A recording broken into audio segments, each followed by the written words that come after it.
Good evening and welcome to the Marquette City Commission meeting for Monday, April 30th, 2012. Could you please stand and join me in the Pledge of Allegiance?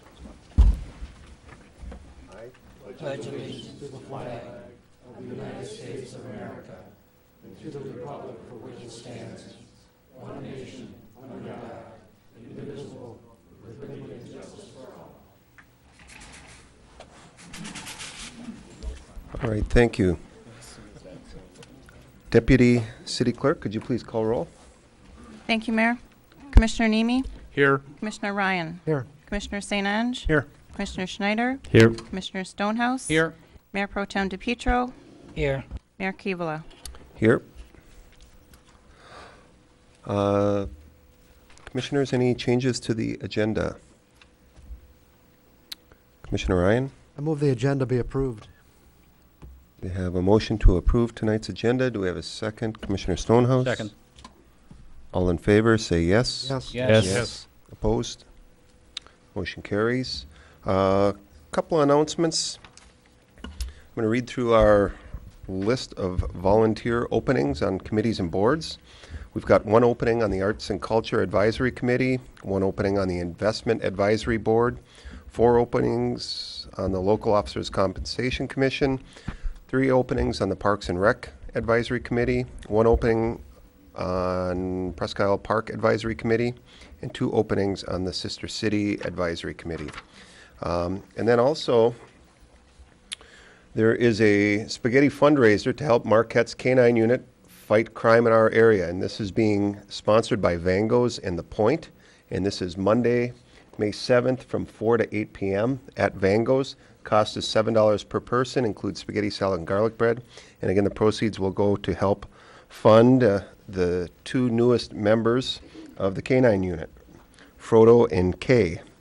So, named after the chief's wife. How sweet.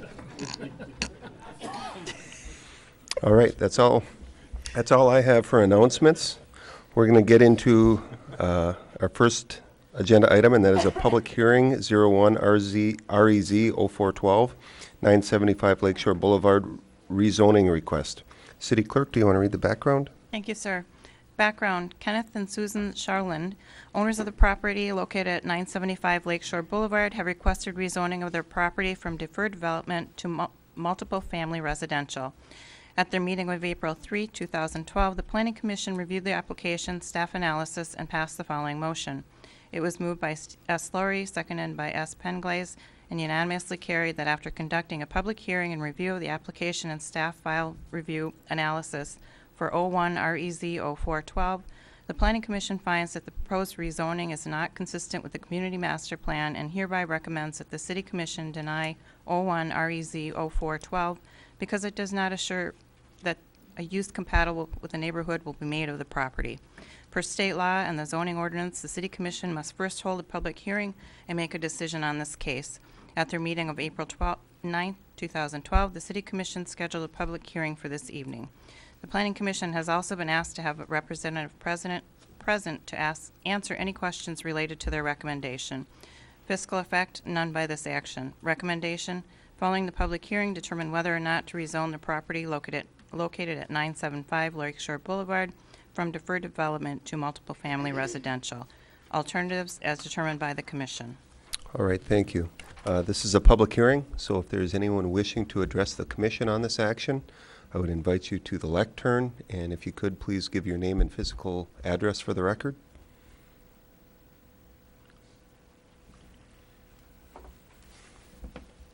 My name is Ken Shaw, and this is my wife Sue. We live in Appleton, Wisconsin, and we grew up here, and we're looking to come back and build a bed and breakfast on that site. Yeah, we bought the property after looking for several years for different places, whether to just live, and then we moved into the idea of actually starting a second season, living and working here and having a bed and breakfast.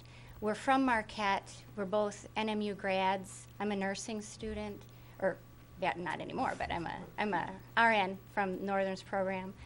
Ken's folks live here. He grew up here. His dad's was a roadmaster on the Sioux Line for all of his career. And so we just got going on this. So we are planning to build this bed and breakfast right at that site. And it'll be a 5-room, small-scale lodge in the Scandinavian style, Finnish aesthetic. So it will look really similar to that large pattern building that's already there. Essentially just a nice rectangle with windows and in a park-like setting, kind of matching the picnic rocks across the street with a quiet little woodland.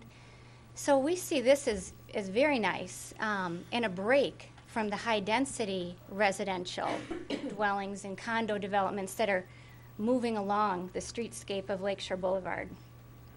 So that's our plan, and we're looking forward to doing that, but in order to do that, we need to change from the deferred development to residential multifamily. And we find that nicely the zoning already provides for the establishment of a bed and breakfast under that zoning, and this seems the best, most clear route to get that done. We would need a little conditional use permit under there. And at the other meeting, there was concerns about other uses that would, if something happened to us in our plan or down the road in the future, that something else, would be there besides the bed and breakfast. It seemed like that was a big concern, and we're feeling that anything else that might come after us could be scrutinized at that time. But we're just looking to the City Commission for this rezoning, and so that our plans can go forward, that we can build our home, we'll live there, and have this business and be a part of the business community, and do this second season of life and work together, and build Nestle Down Bed and Breakfast. And we're excited about that, and looking forward to it, and looking forward to being strong ambassadors for Marquette, a place we love and look forward to coming back to. So if you have any questions that you would like to ask us, or... Okay. In this type of setting, we really can't ask direct okay, questions, okay. but during our conversation, if we have a question, we may ask you to come back Yeah, I up. would just like to say, because when we bought it, it was in deferred development, we can't do anything with it then. And if, when I looked at your zoning ordinance as far as trying to find where we could build a bed and breakfast, it seemed like residential multifamily was the only logical place to go. And there are a lot of conditional uses under residential multifamily, but that would be something that could be scrutinized by you if in the future, it happened that somebody wanted to do something different there, you would be able to decide whether you wanted to do that or not. So it seems like residential single family or residential general or residential multifamily are quite a few of the same things that, that the Lakeshore properties behind us kind of didn't want to have there, but they wanted to have a bed and breakfast, so that's what we're going to try to, provide. And All right. Thank you. Thank you. Anyone else wishing to address the commission on this issue?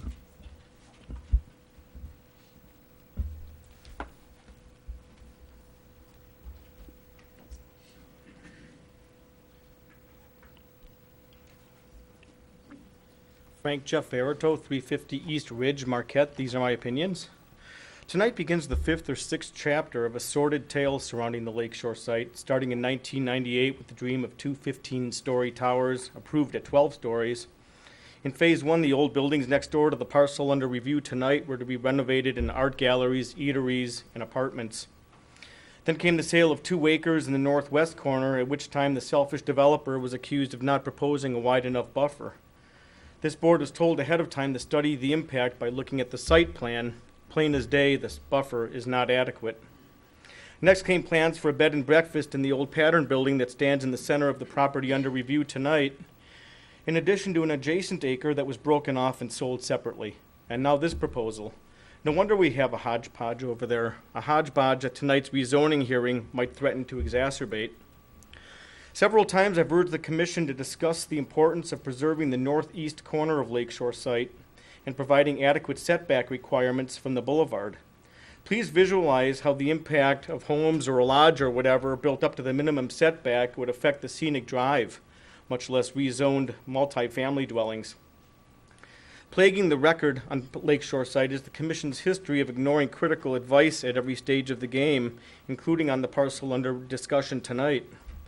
You're asked to apply the lessons learned closely when considering development along our premier scenic drive, and to please establish protective guidelines for our Lakeshore district. Follow the Lakeshore Task Force recommendations. Despite several requests over maybe 10 years, this board has refused to discuss the value of preserving enough of the northeast corner to provide an adequate buffer for park users and passersby alike, and to provide adequate setback from the boulevard. All I asked of them and ask of you is to visualize what a proposal will look like in the real world, so we don't keep making the same comedy of mistakes as we've seen perpetuated by this current bunch on other properties. We already know that 6 of you either cannot or will not visualize how a written proposal will appear. So that leaves Mr. Schneider, who may become the first member to address the potential for encroachment upon the boulevard and our park by any proposals at the Lakeshore site's east end. One massive difference this time around is that the proposal does not have the support of the Planning Commission. Multifamily dwellings are totally inappropriate on that site, although a lodge may be an idea to consider. Please, for now, continue to defer development until guidelines for a scenic Lakeshore district are defined and instituted. Thank you, Mr. Verital. Anyone else wishing to address the commission? All right, seeing none, we'll close the public hearing and move to commissioner discussion or a motion. Commissioner Schneider? Well, I'll kick it off by saying, looking at the possibility of putting in a bed and breakfast there is actually something that I thought would be really, really great. Right now it's an area that's not being used for anything. It's just kind of sitting there. And I think we need a few bed and breakfasts in this town, particularly along the bike path. However, reading through the Planning Commission minutes, I'm also concerned that if we rezone it in the future, whether it's 5 years or whether it's 20 years, that it could end up being used for something other than a bed and breakfast that our community doesn't really want.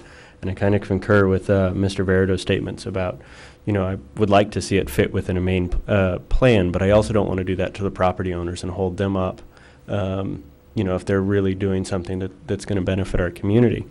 So I guess I'm kind of curious, as far as what we can do as a city, if there's any other route that we can go beyond, changing the zoning ordinance itself, if we can provide some sort of conditional use for them without changing that. So I'd like to ask city staff if there's anything at all that would allow that to move forward without having to change the zoning. Mr. Stakowitz? Short answer is no.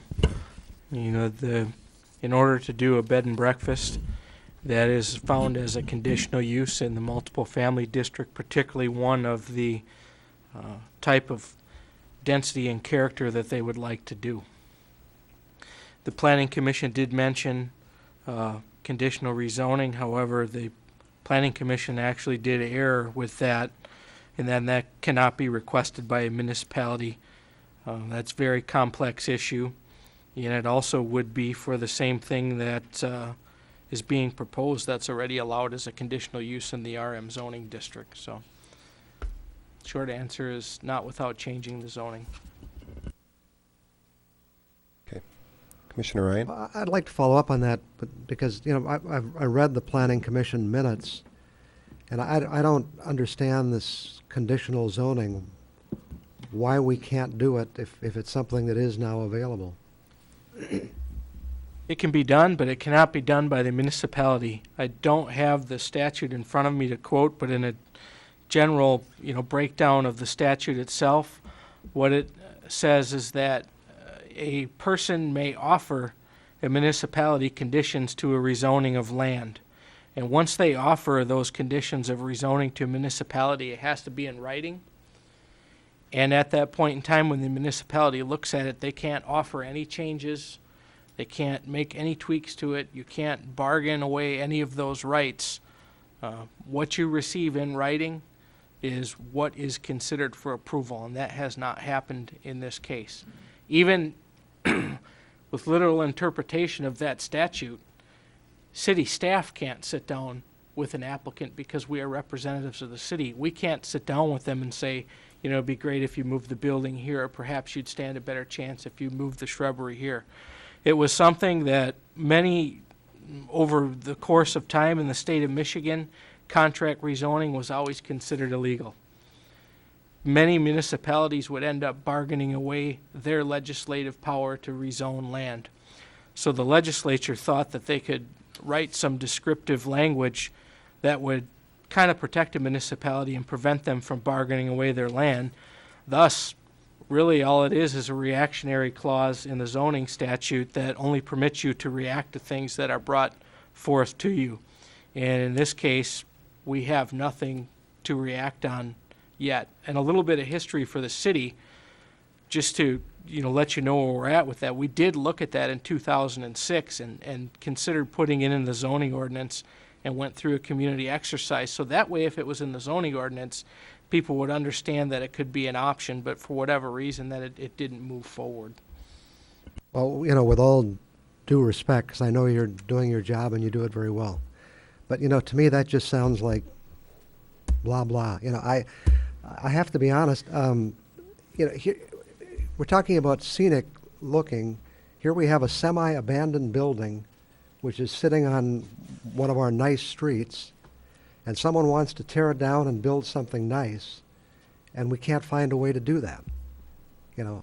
It's just, to me, it's kind of what's wrong with this country. Why can't we get from point A to point B without going through all of this? Commissioner Nemi? Am I wrong, or did the Planning Commission discuss the possibility of a planned unit development, but the fees and the trappings associated with it were determined to be too complex for this project? Perhaps I had asked Steve Laurie to be here to represent the Planning Commission. I think that would be a better question he could answer. Yeah, Steve, you could come up.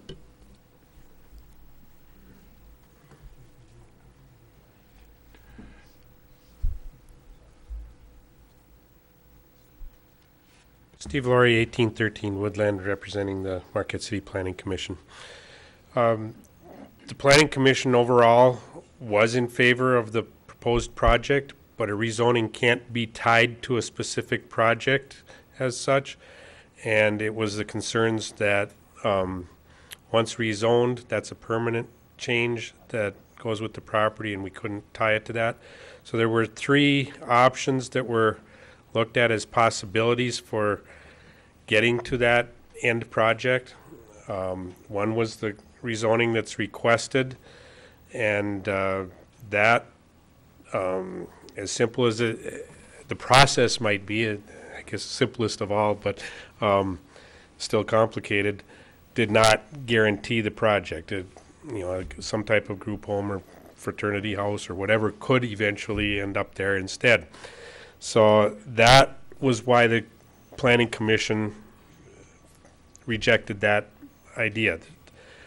One of the planning commissioners tried to inform the applicant about the option of conditional rezoning, but as Mr. Stakowitz has stated, we cannot require it. We cannot urge somebody to take it. All we can do is make sure that they are educated and aware that it exists out there. I think that overall the Planning Commission was hoping that that route might lead to the end product that we're looking for. The third route of a PUD, this particular parcel has been proposed as a separate PUD and as parts of larger PUDs in the past, but it was for a much denser development on the property, higher rate of return, and to just build a single building there as a bed and breakfast.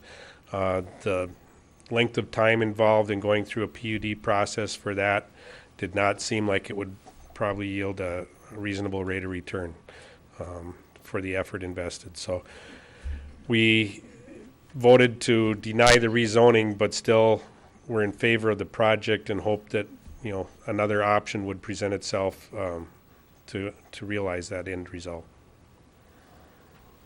Thank you, Steve. Commissioner St. Ange? Steve, can you stay up there for a minute, please? Steve? Maybe to address this particular issue, maybe we should have a brief discussion about the larger issue, and that is, has the Planning Commission, or what discussions have the Planning Commission had with regard to the other parcel of this property that is currently deferred development as well, which includes the old industrial buildings and all of that? I mean, obviously, you're tackling a lot of land use issues in the city, and that one's much larger than this one. There are some limitations there, but how does the larger parcel fit into this potentially?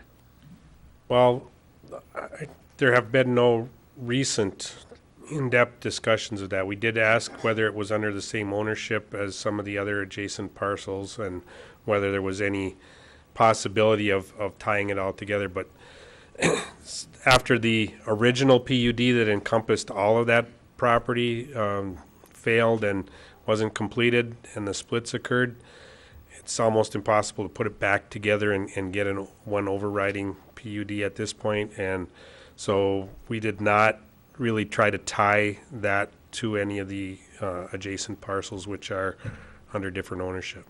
So if I can, under I guess a larger conceptual discussion, has the Planning Commission had a larger discussion about that other parcel, considering the fact that it is deferred development, and what might happen to it over the course of time, and where might the city go with that, and how do we address that issue?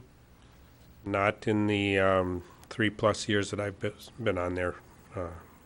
I know it was, discussed at various times after the original PUD, but nothing in recent years.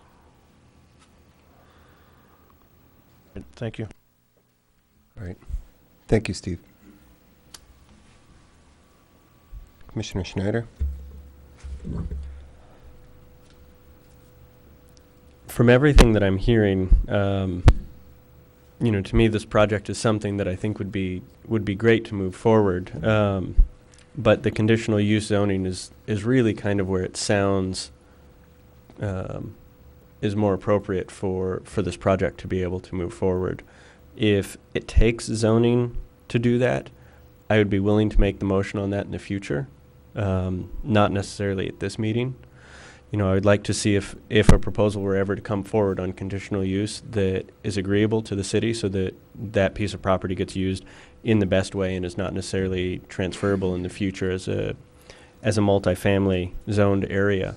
But for myself, I would love to see this project move forward. I think it's a great use of that facility. So if the property owners were to approach the city with something like that, I think people would be interested in seeing it. Commissioner Ryan? Yeah, I guess I would agree with Commissioner Snyder.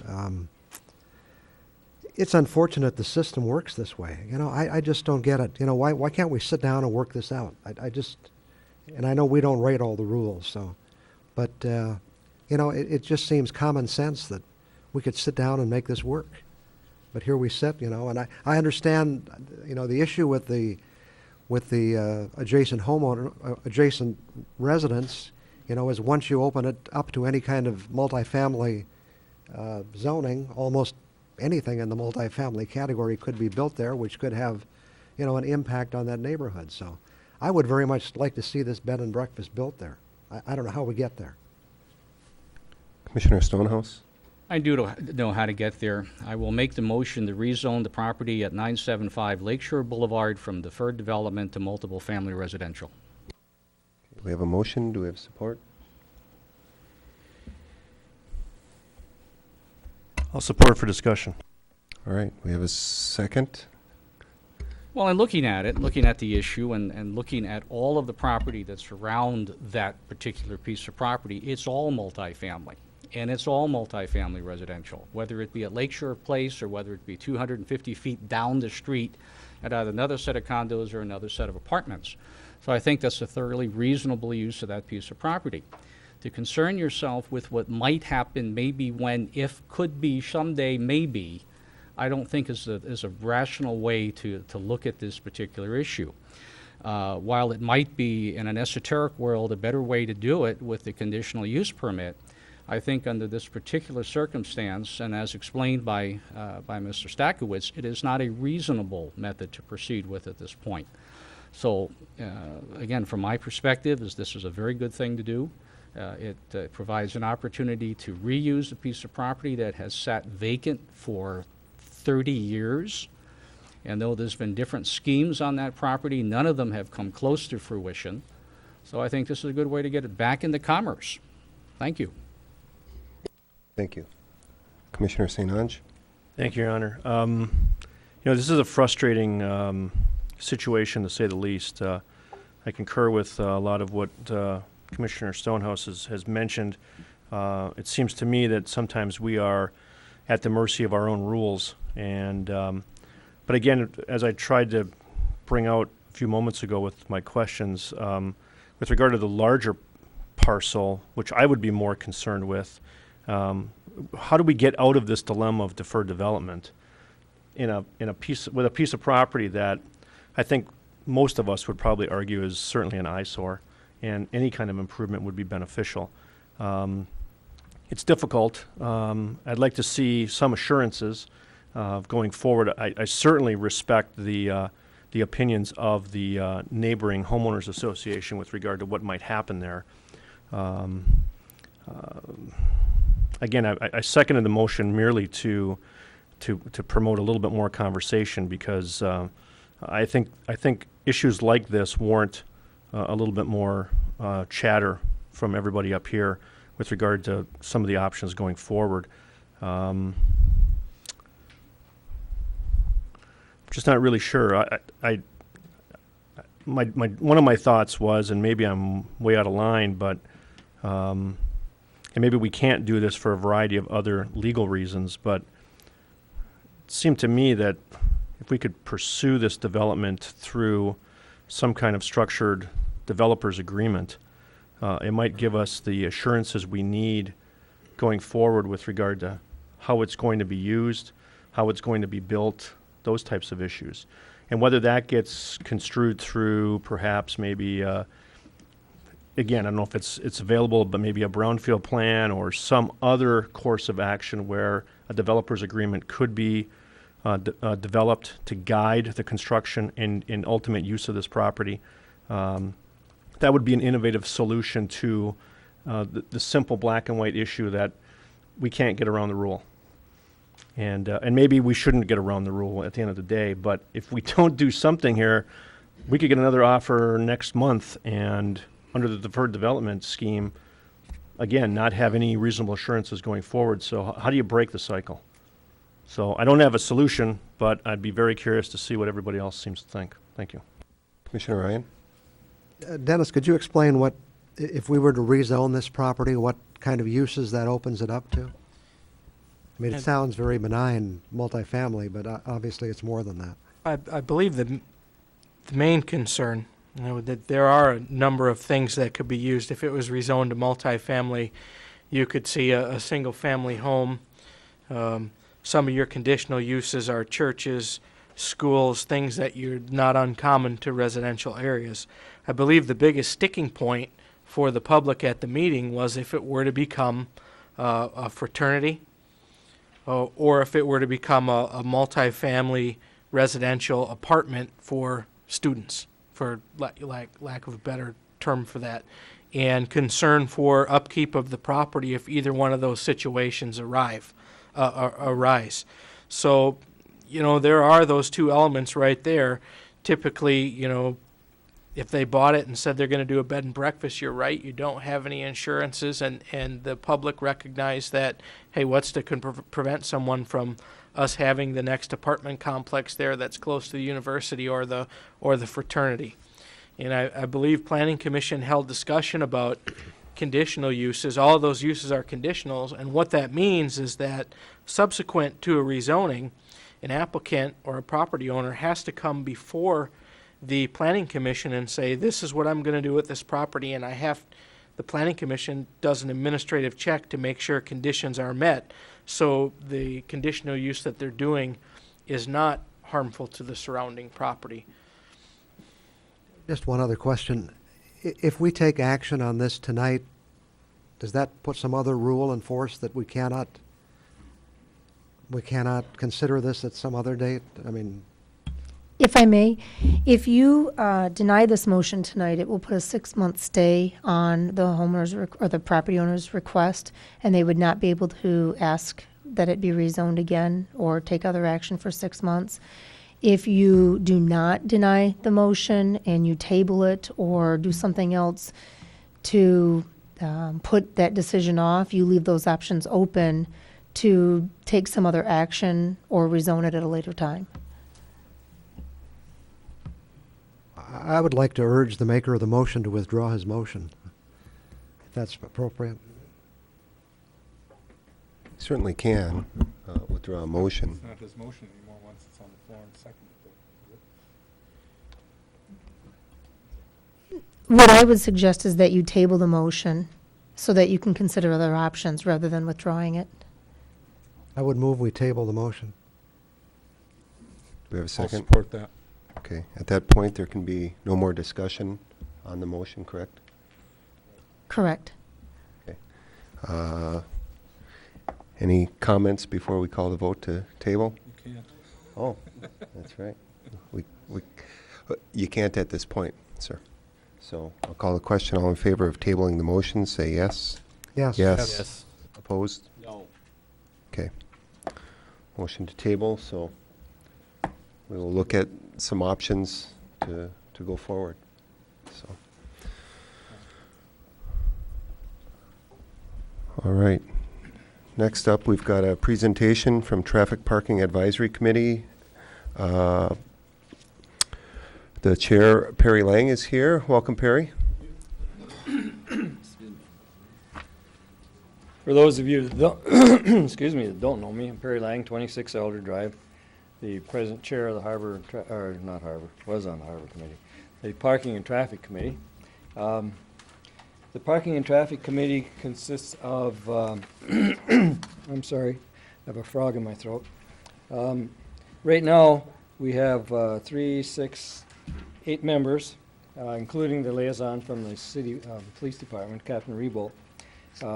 And the reason that I say right now is because our secretary, Richard Daly, who is in the Coast Guard, is being transferred, and he was at our last meeting. So, excuse me, he will no longer be able to serve with us, so we will have at least one opening in that regard. You can look at the next slide. It shows the members. Myself as chair, Dave Otis is the vice chair at this time. Richard Daly was the secretary, as I mentioned. Actually, we did appoint a new secretary, and Taylor Todetson has allowed that he would be the secretary for our group. William Larsh is here, sitting in the front with next to Captain Rebolt. Carrie Pearson and Robert Millette. I don't notice those folks in the audience at this time. And then Taylor Tollettson, as I mentioned.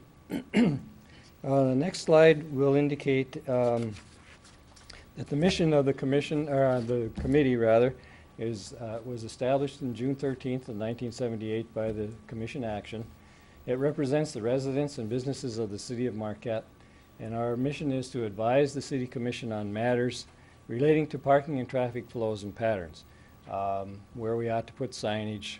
We suggest where stop signs ought to be placed, parking areas, and so forth.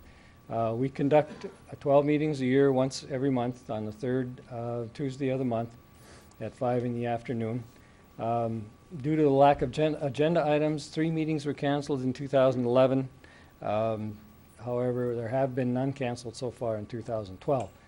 Each meeting is held, at each meeting, 90% of the members on the committee are able to attend the meetings, and so we are able to have a good discussion and get a lot of things done. I think we get a lot of things done, at least, and we'll show how that happens. On the next slide, 2 of the things that we've managed to implement or suggest and were implemented. It's a little difficult to see in these slides, unfortunately. The one on the right is there's a sign that shows the 3 lanes of traffic pattern for McClellan Avenue headed north from the bypass at the intersection of Washington Street and McClellan Avenue. At one point in time, there was not a sign that indicated how that lane usage was defined, and so at the recommendation of the committee, we asked that an additional sign be placed further back from the intersection indicating that the right-hand lane was a through or right-hand turn lane. The center lane was a through lane, and the left lane, all these lanes northbound, would be a left turn lane. That was accomplished, and that sign was put in place. The photograph on the left, which is also difficult to see, if you recall, the Grove Street intersection on the 41 bypass was poorly illuminated, and the committee observed that there were some poles nearby to the intersection where lights could be installed. Captain Rebold worked with the city Board of Light and Power, and they installed a street light on the southeast corner and one on a power pole which is nearer the northwest corner of the Grove Street intersection. And now there are 2 street lights that have been placed there at the committee's recommendation. The next thing that we accomplished would be on the next slide. The channelizing posts. If those of you that have driven along Lakeshore Boulevard between Wright Street and Holly Street, you'll notice there were some orange posts placed there this spring. That was at the recommendation of the Traffic and Parking Committee.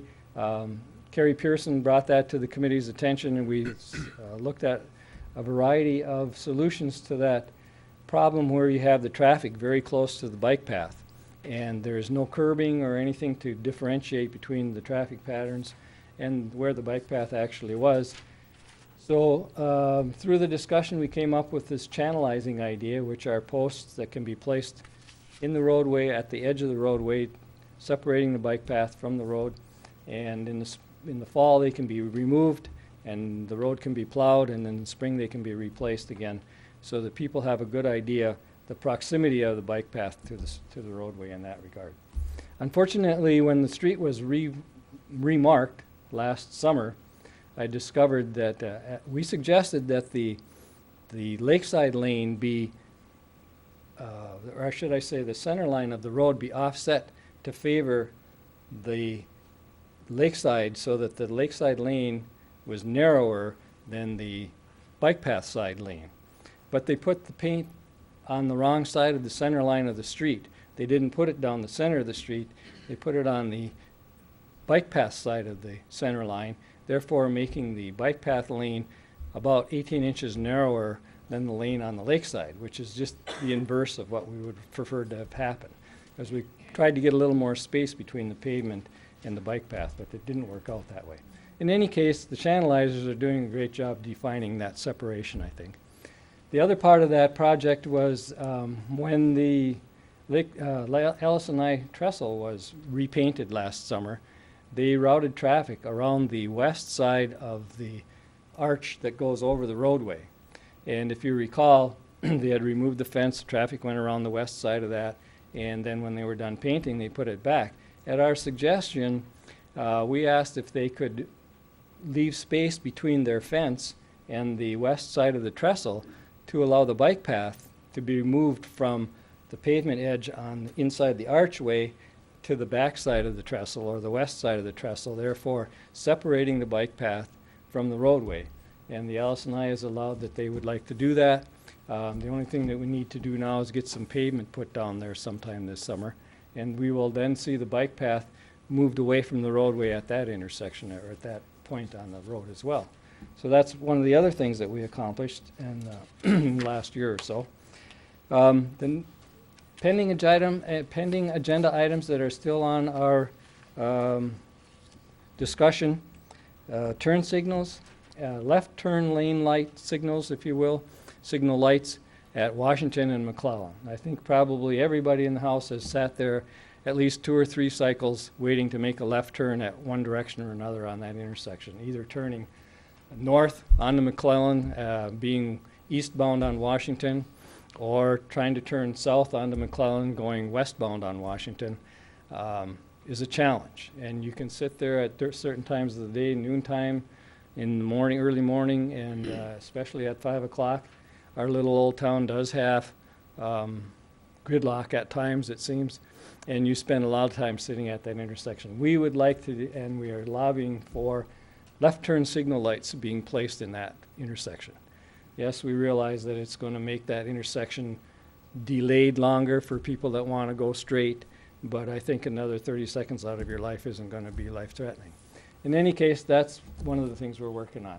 Another one is, you may recall or may have noticed that the intersection of Wright Street and Lakeshore Boulevard is black. There is no light anywhere near that intersection, and if you're traveling north or south for that matter, but particularly north on Lakeshore Boulevard, and a car is approaching from the north headed south, it's very difficult to identify where that intersection actually is when you want to turn west onto Wright Street. Richard Daly, on his own, went out and researched an option for that. We approached the Board of Light and Power and asked if there was a way to do that, and none of us seeing any power poles nearby. They noted that there are no power poles nearby. It would require at least the installation of 4 more power poles to run a line just to run that light at that intersection.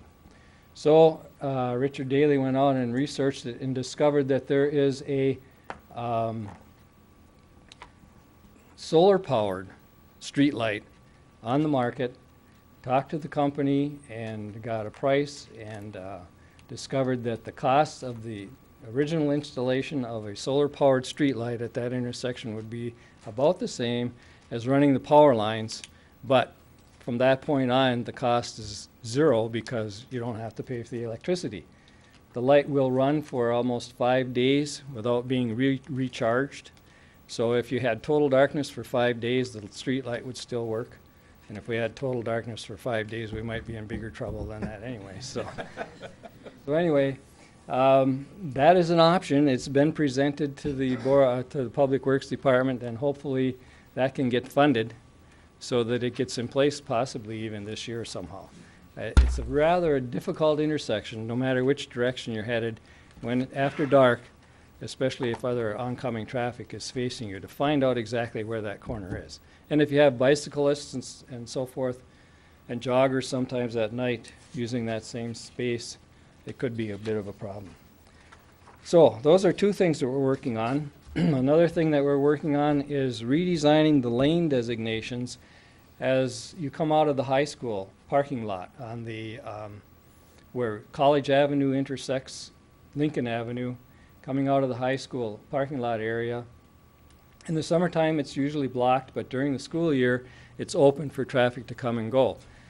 A lot of times, especially as school is getting out, the traffic piles up there because some people want to turn left and go north on Lincoln Avenue, and because it's defined as a single lane at this point, the traffic backs up into the parking lot. We suggest that a right turn and straight lane be defined on the pavement and a left turn lane be defined on the pavement as it is on the opposite side of the intersection on College Avenue, so that traffic that wanted to turn left would be able to hold while the traffic cleared from the opposite direction, but people that wanted to go straight or turn right would be able to use a lane alongside of that left turn lane and be able to clear the parking lot better. Also, we would like to see zebra stripes or something to that effect put across the intersection to define a crosswalk so that the students are more directed to cross at a single point at that intersection and go across the street. There is no sidewalk on the west side of that intersection where College Avenue goes into the high school parking lot, but most of the foot traffic does use the south side of the street. So if we put a crosswalk on the south side of the intersection on Lincoln Avenue, it would help guide those students across the street in a single spot. Another spot that we concurred with, a request was made of us to put in 15-minute parking in front of the new Spring Street Ordock Brewing Company, where it's going in behind the Getz's, and they asked for 2 15-minute parking slots. We suggested that that was probably fine. They talked to the Downtown Development Authority. They concurred that it was all right. Getz's concurred that it was all right. So I think that that's going to go forward as well. Some of the things that we'd like to do in the future, we're working on the Grove Street bypass intersection left turn lanes. For those of you that have tried to turn left at Grove Street, whether you're going north or south, if you're going south on 7th, it becomes Grove Street on the south side of the intersection of the highway. If you're going north on Grove Street, it becomes 7th Street. But the point of the matter is, because both of those streets are single lanes going straight across, 7th Street southbound does have a straight or through lane and a right turn lane. Unfortunately, if you want to turn left, you got to play dodgem cars with the people that want to turn left coming north off of Grove Street. Both of you want to use the same piece of real estate in order to turn left. Our suggestion is, and we spoke with one of the gentlemen from the Michigan Department of Highway Department at our last meeting, exploring some options. One of the options that I suggest we have would be to paint the highway so that the turn lanes turn short of each other like they do in Wisconsin at a lot of intersections. Those of you that may have been down in the Green Bay area see it a lot, I think in Madison as well, where the turn lanes, the left turn lane turns short of the lane coming from the opposite side. So the cars come and they turn first. They don't go past each other and then try and turn. So that's one of the things we're looking at to work on. Another option, or another thing we're looking at is the Lincoln Avenue Wright Street intersection.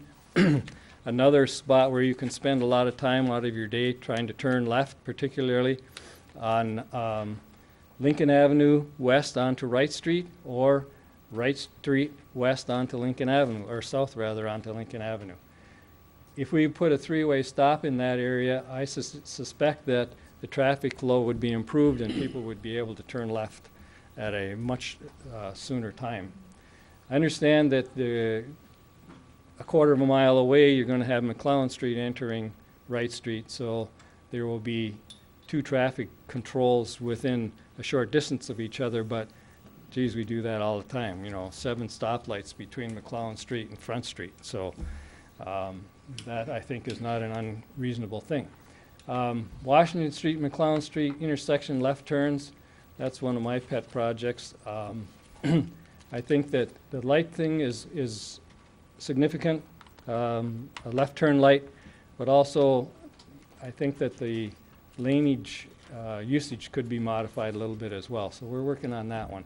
Barragate Avenue and Lakeshore Boulevard stop sign change.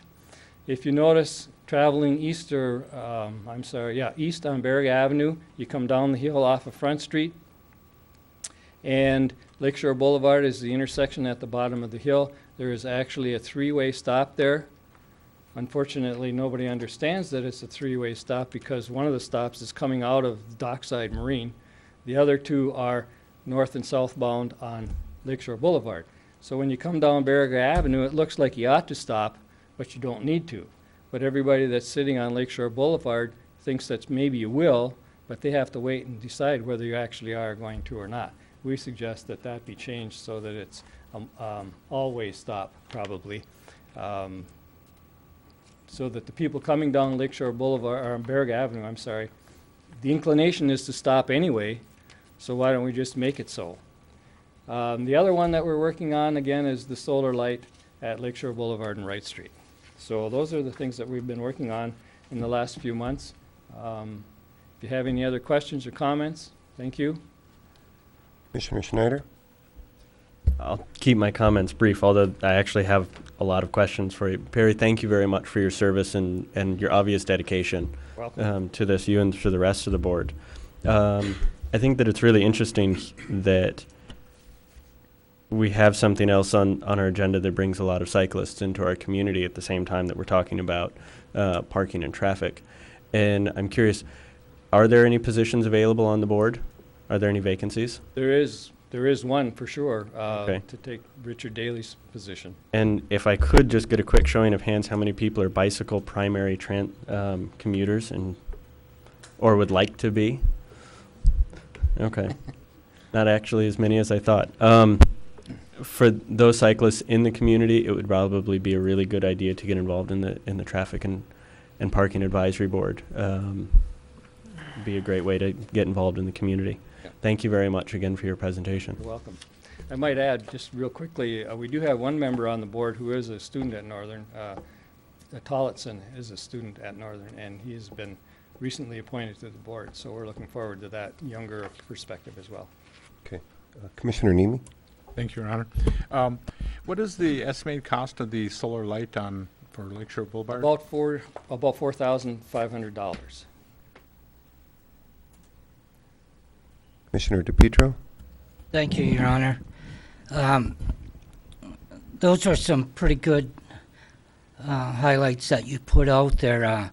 Lake Washington McClellan, there's been demand by motorists for years to get an arrow there. And many times when people come in from the cities, visit Marquette, I comment many times we have cars, 5, 6, 7 of them backed up at one time. And they laughed. They thought, holy cow, we sit here with 2 or 3 miles where they're from. But also, that's a good idea. I hope we can finally do that, because I had brought that up when I was on the Park and Rec Committee years ago. Then also, on that Lakeshore Boulevard, where the cliff tower is, they put the orange pylons. Now, last year, when they put that center lane, they painted it, and they moved it too far to the west, which crowded the motorists and the bikes. But then at the same time, they also raised the speed limit to 35 from Wright Street Extension to Holly Street. Yes. What was the purpose of that? The reason that the speed limit was increased was because of a change in the highway laws, speed limit laws. If you have properties that are not platted for a specific distance, or if there are a certain number of access points to the street from the properties lining the street, speed limits are different than they would be in higher density areas. So that's the minimum speed limit that the city can put in that area without special change in the law. And that was just for that one small stretch area, but looking at the safety factor, could you put that back to 25 like it'd been for 63 years? I would like to. I don't think that that's an option, unfortunately. Well, there's always options out there. If you had the right to change it one way, you can have the right to. And then I got one other one that you didn't touch on, but many, many complaints come in to all of us commissioners, and that's at 7th and Fisher, because of the high speed coming off the bypass, the confusion of the lanes. It's not marked very well, you know, as far as the painting and stuff like that. So a lot of motorists complain of the near misses We have because of people trying to turn east on the Fisher, and then you got there at about 2 miles an hour, the vehicle coming off the bypass or from Grove Street's doing 35. Right. We have discussed that at several of our meetings, trying to come up with a resolution. Short of removing the house that's on the northwest corner of the property, there aren't some easy answers to that question. And you're right, people coming up from the bypass, it's a single lane, which immediately turns into 2 lanes, a right turn lane and a through lane. And if you're on Fisher Street trying to get onto 7th Street, it's a real challenge because southbound traffic on 7th Street is booking right along. And they break over the top of that hill and then head down to the bypass. And the people coming up from the bypass, if they want to go straight, don't hesitate to go right on through. That's an intersection that has a lot of inherent problems in it. And in addition to those particular problems, the folks that live on the west side of 7th Street, on Fisher Street Extended, if you will, and I think there's 2 or 3 residents over there, approached the committee about the problems that they're having trying to get onto 7th Street or across 7th Street in the wintertime in particular, because there's a grade there, and when the plows clear 7th Street, they leave a little hump. And so if they stop at the stop sign and wait for the traffic to clear, they oftentimes can't get going again. And it is a very short sight line looking, if you're eastbound on Fisher Street, on the west side of 7th Street, you cannot see the vehicles coming from the north on 7th Street very easily. I've sat at the intersection at Fisher Street and trying to turn left onto the bypass, or onto 7th Street down to the bypass. And you can spend a lot of your time there waiting for the traffic to clear. And one last question, I promise you, that this is what most of the people are asking about now with the McClellan Street extension. Is there going to be traffic lights at Fair and McClellan and Wright Street and McClellan? It's my understanding that that's in the budget to put a traffic control light at Wright Street and McClellan and one at Fair Avenue and McClellan by the medical center. Okay, thank you very much for your service, and keep up the good work. Thank you. Thank you, Your Honor. Any other questions or comments? All right. Thank you, Perry. Yep, you're welcome. All right. Next up, we've got a proclamation, Silver Star Banner Day, May 1st, 2012. City Clerk? Thank you, Mayor. Whereas the city of Marquette has always honored the sacrifice of the men and women in the armed forces, and whereas the Silver Star Families of America was formed to make sure we remember the blood sacrifice of our wounded and ill by designing and manufacturing a Silver Star banner and flag, and whereas to date the Silver Star Families of America has freely given thousands of Silver Star banners to the wounded and their families, and whereas the members of the Silver Star Families of America have worked tirelessly to provide the wounded of this city and country with Silver Star banners, flags, and care packages, and whereas the Silver Star Families of America's sole mission is that every time someone sees a Silver Star banner in a window or a Silver Star flag flying, that people remember that sacrifice for this city, state, and nation, and whereas the people and mayor of the city of Marquette wish that the sacrifice of so many of our armed forces never be forgotten. Now, therefore, I, John P. Keevala, mayor of the city of Marquette, do hereby proclaim May 1, 2012 as Silver Star Banner Day in the city of Marquette. We appreciate the Silver Star Families of America and honor their commitment to our wounded armed forces members. I hereby declare May 1st as Silver Star Banner Day, the permanent and official day to honor the wounded and ill soldiers of the city of Marquette. In testimony whereof, I have unto set my hand and caused to be affixed the Great Seal of the city of Marquette in the state of Michigan this 30th day of April 2012. All right, thank you.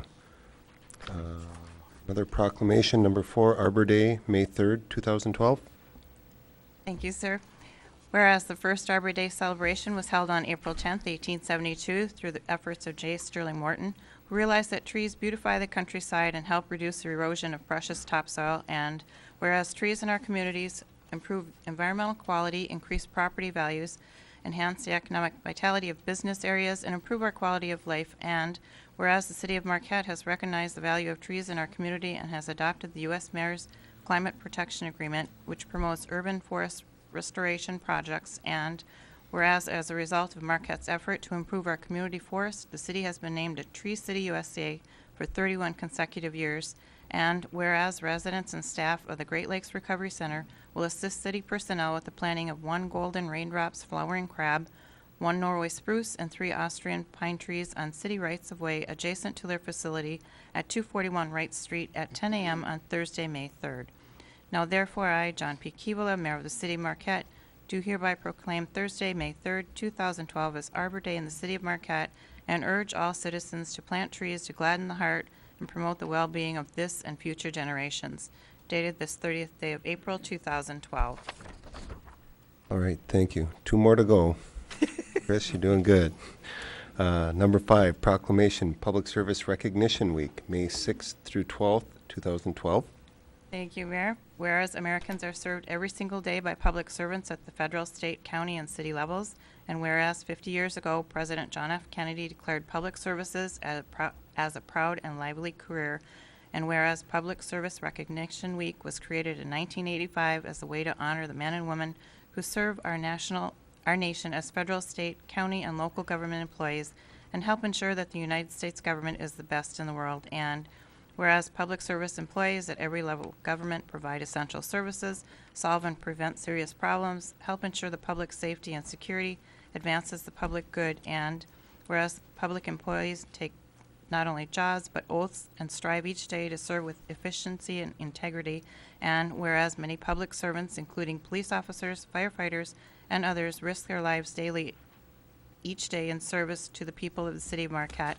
And whereas without these public servants at every level, continuity would be impossible in a democracy that regularly changes its leaders and elected officials. Now therefore, I, John P. Keeble, the mayor of the city of Marquette, do hereby proclaim May 6 to 12, 2012 as Public Service Recognition Week in the city of Marquette. We are grateful to all those who serve and encourage all citizens to recognize the accomplishments and contributions of government employees at every level. Dated this 30th day of April, 2012. All right, thank you. And last but not least, proclamation, Bike to Work Day, May 10th, 2012, but I understand there's a correction. Yes, sir, there's a correction to this one. It's actually declaring May 14th to 18th, 2012 as Bike to Work Week.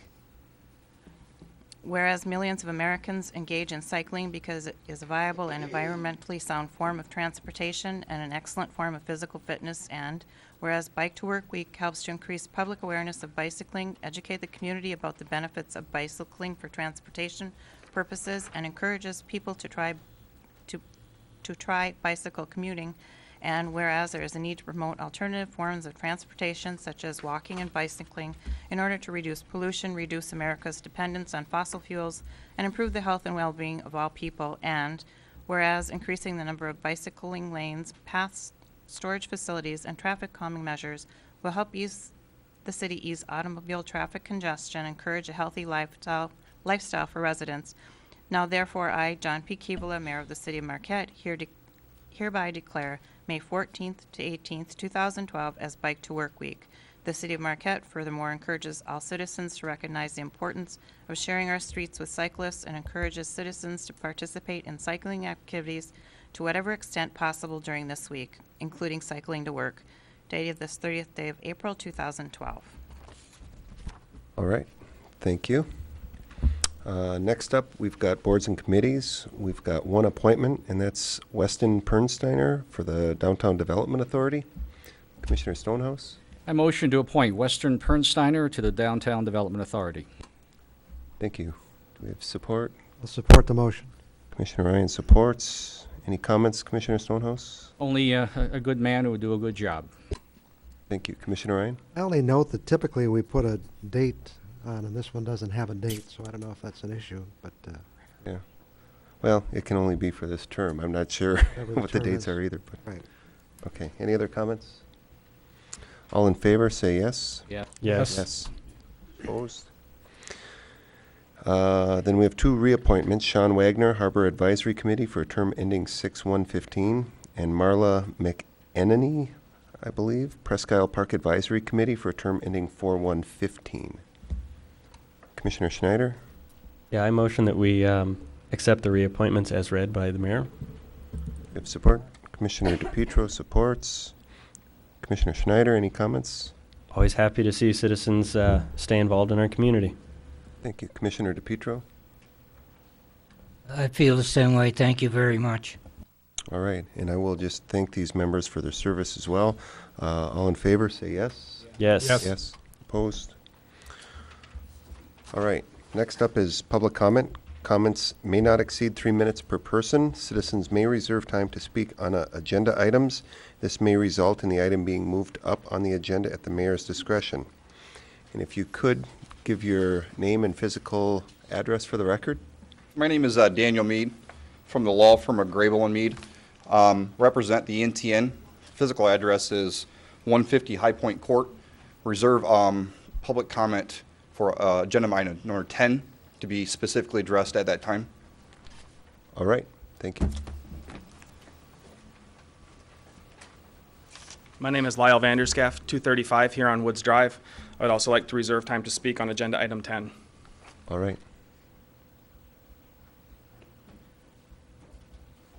John Fry, 175 Forest Hills Drive, also requesting to reserve time for agenda item number 10. Okay, thank you. Gary Gottlieb, 1076 South Lake Street, also reserving time for item 10. Right. Amy Klickner, 501 South Front Street, reserving time on agenda item 10.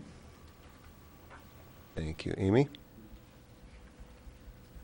Hi there, Todd King, 2865 North Crest Drive. Would like to reserve time to speak on item number 10.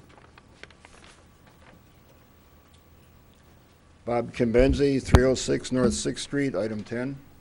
Thank you. L.R. Swadley, 135 Hidden Springs in Marquette, item 10. Thank you.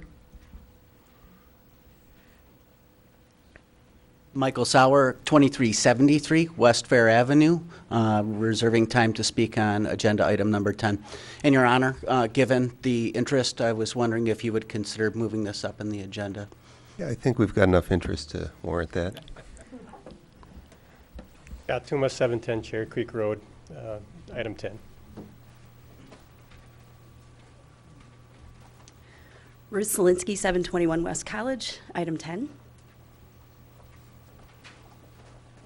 David Olala, 420 East Prospect Street, Marquette. Item 10, please.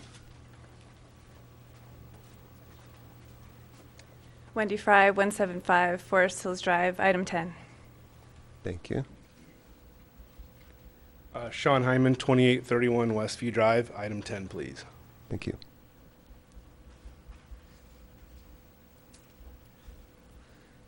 Anyone else? Even the cameraman wants to speak on item 10.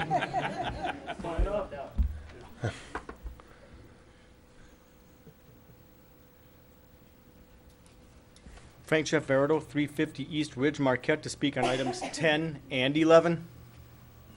These are my opinions. April 9th, the citizen and 2 members mentioned more lighting for our bike trails. Last week, there was no unlit place within walking distance to enjoy the northern lights because you've got us so overlit already.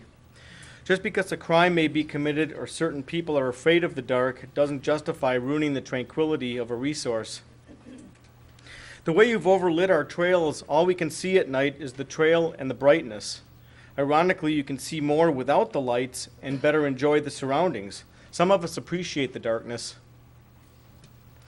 Tonight you affirmed our annual designation as a tree city, despite the acres of trees we've butchered since last year. For the McClellan extension, the bog reclamation, the bike trail relocation, and a large number of trees on the east side. It's hard to believe they were all diseased. Before long, you'll have us vying for the Stumpville Award. The Arbor Day group appears to reward cities more for tree planting than for preserving natural appearing woodlands. Any trees are better than none, but why at the sacrifice of something more priceless? Nature does so much finer a job. Don't be fooled by this deceptive tree city designation, other than that we're still more wooded than most any place else this size.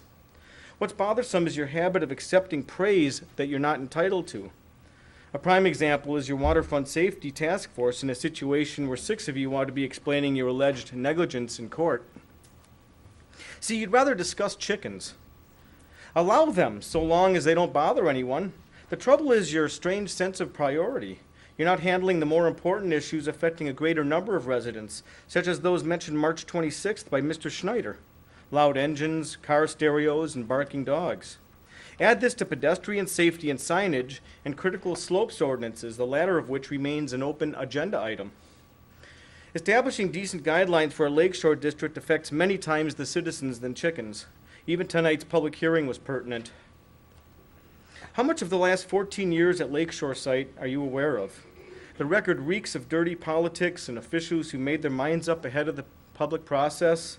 The architect, son of a former schools superintendent, and his developer buddy in Chicago, the fast talker. Does even a one of you remember him? And beyond coincidence, in a metro area of over 7 million people, he had associated with our then new manager Peterson. All the while, 7 Nimrods, as small-town gullible as those presiding here tonight, were the only ones who failed to detect the classic con job. If anyone wishes to refute the record, you'll be buried in details that you don't want to hear. Thank you, Mr. Verital.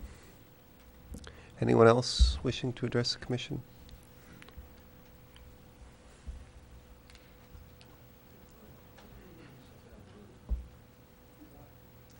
Good evening. Yorma Lankinen, 8 Marquette Drive. It's unfortunate that we have one citizen in our community that really abuses the freedom of speech, and hides under the auspices of freedom of speech. Where are my rights? Where are our citizens' rights in the audience to listen to this rubbish? Bullying is not acceptable in the school systems, whether it's in the high school systems or in college systems. I would urge the legal department with the city to check on the validity of all the rubbish that is being thrown and name calling for the citizens and for the commissioners.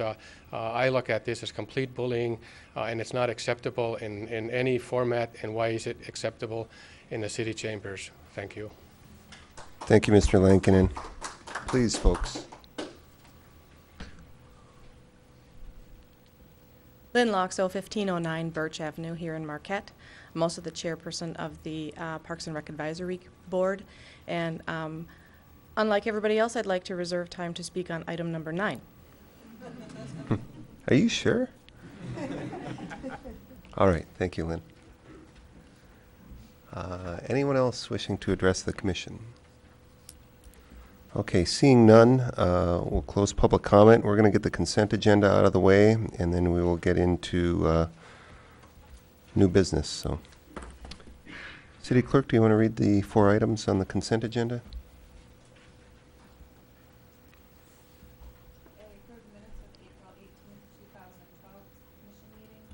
B, approve the total bills payable in the amount of $758,200.47. C, adopt a resolution recognizing the Marquette Symphony Orchestra as a nonprofit organization operating in the community for purpose of obtaining a charitable gaming license and authorize the clerk to sign the resolution. D, approve the amendment to Exhibit A of the water supply contract with Marquette Township, which is modified to correctly show the status of 2 township properties. All right. Do we have a motion? Commissioner Ryan? I would like to move we approve the consent agenda with one change. The number of bills payable would be $757,785.34. We'll deal separately with some expense reimbursements for Commissioners DePietro, Nemi, and Schneider. Okay. So this would be to approve the overall All consent except for the agenda 3. without those 3. Okay. Do we have support? Commissioner Schneider? Support. All right. Any comments? All in favor, say yes. Yes. Yes. Yes. Opposed? Motion carries. And Commissioner Ryan? I would move we approve expense payments for attendance at a conference for Commissioners DePietro, Nemi, and Schneider totaling $415.13. Right. Do we have support? Commissioner Stonehouse? Okay. All in favor, say yes. Yes. And abstentions? Abstain. Abstain. We've got the 3 commissioners abstaining. Okay, new business. We will start with number 10, report and recommendation from the city manager regarding a request to purchase city-owned property located in the Heartwood Forest Land. City Clerk, do you want to read the background? Thank you, sir. Background, the Planning Commission reviewed a request to purchase approximately 30 acres of Heartwood Forest Land property not previously advertised for sale. The entire property is located in both developable and future planned parcels as defined by the Commission endorsed Heartwood Forest Land recommendations. After considering staff analysis, applicant input, and public comment at their April 3, 2012 regular meeting, the Planning Commission passed the following motion. It was moved by T. Clip, seconded by Gary Moran, and carried 6-2 that after review of the staff file review analysis for 01 PRS 0412, the Planning Commission determines that it is in the city's best interest and recommends to the city to sell the requesting party, the NTN, because their vision for the land corresponds to the master plan, the Heartwood proposal, and the NTN has proved to be good stewards of the land within the condition that easements for utilities and roads are permitted. The vote on the motion was ayes, T. Clip, G. Moran, W. Primo, C. Schaefer, G. Van Ness, and H. Dombrowski. Nays, S. Laurie, and S. Penglaze. The Planning Commission has also been asked to have a representative present to answer any questions related to their recommendation. The Planning Commission's recommendation included a request for the facilitation of road and utility easements that may warrant further City Commission consideration. Although Planning Commission dialogue included deliberation regarding other types of easements, no further language was provided in the adopted motion. This will result in additional requirements placed upon staff instead of the Planning Commission to ensure Due care is given towards outlining appropriate locations that would best serve future planned uses for the area and the city as a whole. In addition, correspondence was received from the UP Land Conservatory that indicates associated interest on this project, as well as a request by the purchaser for further public dialogue. Fiscal effect. If the sale is approved, the city will realize a one-time income of the negotiated price for the property. Due to the bonding requirements, this income must be utilized for public improvements on the property or debt retirement. Recommendation. Review the Planning Commission's recommendation for the sale of approximately 30 acres of Heartwood Forest Land property and consider alternatives. Alternatives, refer the matter back to the Planning Commission for further review and recommendations associated with road, utility, and conservation easements, and consider initiating a public process inherent with the Commission-endorsed Heartwood Forest Land recommendations. All right, thank you. We'll open it up to those who wanted to speak. We'll start with you, Mr. Mead. Yes. So you may ask yourself, why is the attorney here? Maybe to help further commission understanding of why we're moving forward and what it is that we're specifically asking. And to address some of the concerns that the city clerk has issued and read to the commission. First of all, it has gone in front of the Planning Commission underneath the section for the city indicating that the real estate section 12.1 to determine whether it's in the best interest to sell this property. Planning Commission indicated that that was, and indicated in their recommendation why that was. Why that was is because it furthered the city's goal of what has currently been used there, and the Parks and Recs supported that in the master plan. That's all outlined in their recommendation. So what is it that the City Commission is to do then tonight? Yes, consider alternatives, but I'd like to point it out that the next process pursuant to section 12.1 underneath C3, if the City Commission concurs, it will direct the city manager to negotiate a purchase agreement. Now, all those alternatives that you suggested are absolutely fabulous ideas and should be dealt with in the purchase agreement area, not dealt with back down at the Planning Commission. The Planning Commission has indicated what they were to do pursuant to Section 12, indicated that it is the best interest of the city to advance the goal, and stated the reasons why. So you can basically indicate to your city planner what that negotiation would state pursuant to Section 12C3. It states that the City Commission will indicate the parameters for negotiation. Once we have a purchase agreement, we come back in front of the City Commission for approval. Those recommendations could be one of many. Conservation easements.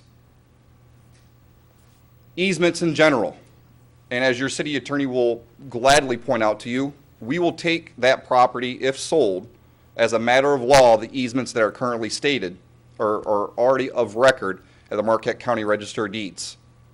So if it's a point of easements that you want to widen, make more, whatever the case may be, that is the place for that is in negotiations. And you can do so with reservations. So the position that we're in now is that we have met the first parameters of Section 12, that it is in the best interest.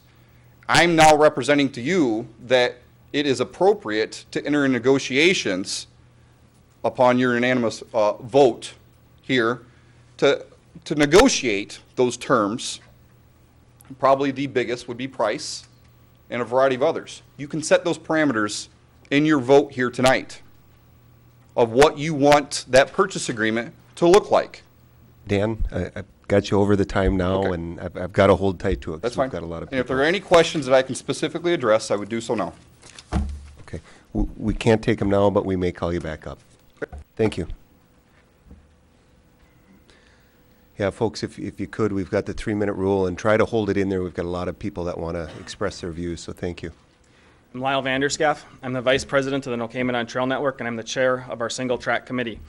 I joined the NTN board when I moved back to Marquette after 4 years in the Air Force because I wanted to contribute to the NTN's mission of developing a network of non-motorized trails for recreation. In its 10 years of existence, the NTN has been doing just that and doing it well. We've garnered recognition as a top regional destination for mountain bikers and trail users. The trails are also a big part of many of the awards that Marquette has received, such as designations as one of America's most livable communities, as a Michigan Cool City, and of course as a bicycle-friendly community. In 2011, the NTN launched a new campaign to develop a more extensive single-track trail system. Our 100 Miles of Single Track by 2020 campaign envisions a network of trails around Marquette connecting to the downtown and neighboring communities. This trail network would serve as an economic driver, drawing both visitors and permanent residents to Marquette. Several communities around the nation have followed this blueprint and found economic rewards as a result. The small town of Moab, Utah is considered one of the premier mountain biking destinations in the world. A 1997 study by Colorado State University estimated 150,000 visits per year to this area for the purpose of mountain biking on the famous Slick Rock Trail. The estimated local economic impact from these visits was around $8.5 million annually.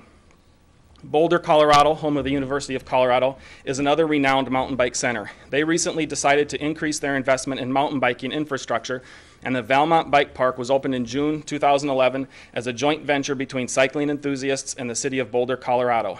The public $3 million bike park features a wide variety of trail types and general use areas and was selected as the site of the USA Cycling Cyclocross National Championships, an event expected to bring an estimated $1 million annually into the community. Finally, Copper Harbor, Michigan, our neighbor to the north, has not let its remote location and population of 120 deter it from investment in mountain biking trails and infrastructure. The work by Copper Harbor Trails Club and its partners has been rewarded with designation as a ride center by the International Mountain Biking Association, one of only 7 such sites in the world. Now, riders and their money flock to Copper Harbor to experience these trails. Marquette has a chance to join these 3 communities and others as a widely recognized trail destination. The NTN is in the process of arranging a site visit from IMBA this summer for the purpose of designation as an epic ride destination. We are developing a trail system worthy of designation as an elite ride center. We have a community with the resources to support this. All we are lacking is the core infrastructure to back it up. We absolutely need a developed trailhead facility that includes toilet and picnic facilities. The NTN is willing to take on this task for the community, but we feel that we need ownership of the land where the trailhead facilities are located in order to move forward. The NTN has a vision of developing a world-class trail system here in Marquette. It will benefit the entire community and our grandchildren. The property we are requesting to buy best fits our mission. Please support our plan. Thank you. Thank you.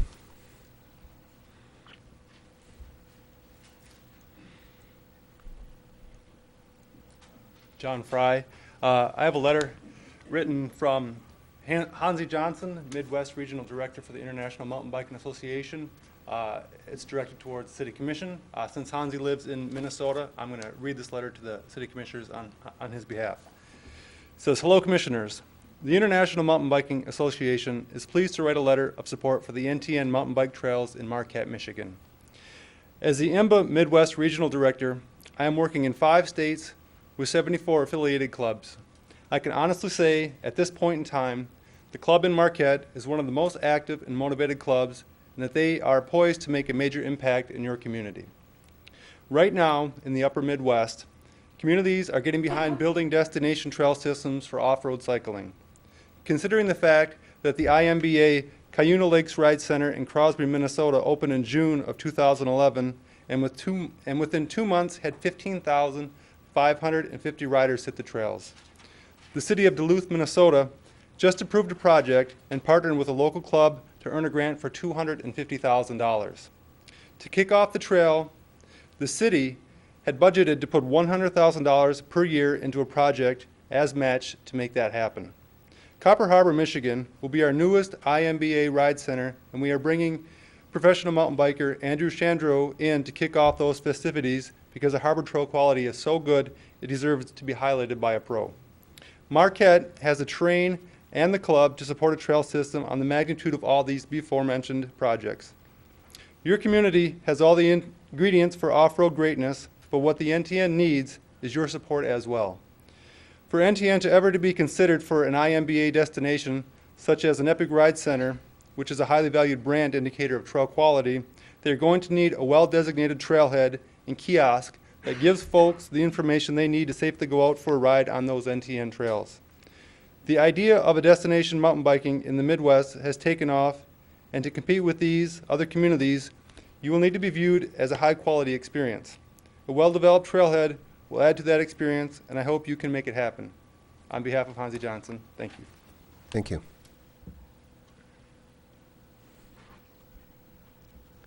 Remember if I'm in order or not. I believe you are, but we can go in any order because when I was writing names down, I didn't necessarily Kerry get them all in Gottlieb, order. 1076 South Lake Street. Following up on Lyle Vanderscaff, I am treasurer for NTN, and I'm sure you don't need the background, but just in case you do, we are a nonprofit. We bring in our money through membership drives, fundraising, putting on and supporting races. As treasurer, I can tell you that our total budget for our group and the races we support runs over $400,000 a year. If you count our sister organization, Superior Land Ski Club, it brings our total revenue to $500,000 a year. I was treasurer of that group too for a long time. It is this type of project that will enhance the growth of Marquette and the entire county. It will also help increase the NTN's revenue, creating a cyclical increase. We get more money, you get more money, we get more trails, and so on and so forth, creating an ever-increasing growth cycle. I don't see why you would have any hesitation approving this, as it will just help increase the revenue into the county and the city. I also want to say I'm a member of the Parks and Rec Committee, and this is part of our master plan to do this type of development. And lastly, I'm the kind of guy you guys want to attract. We built a house on Lake Street so we would have access to the South Trails. And built a nice house, gives you nice tax revenue. I'm the man you want. You want to attract more of me. All right, thank you.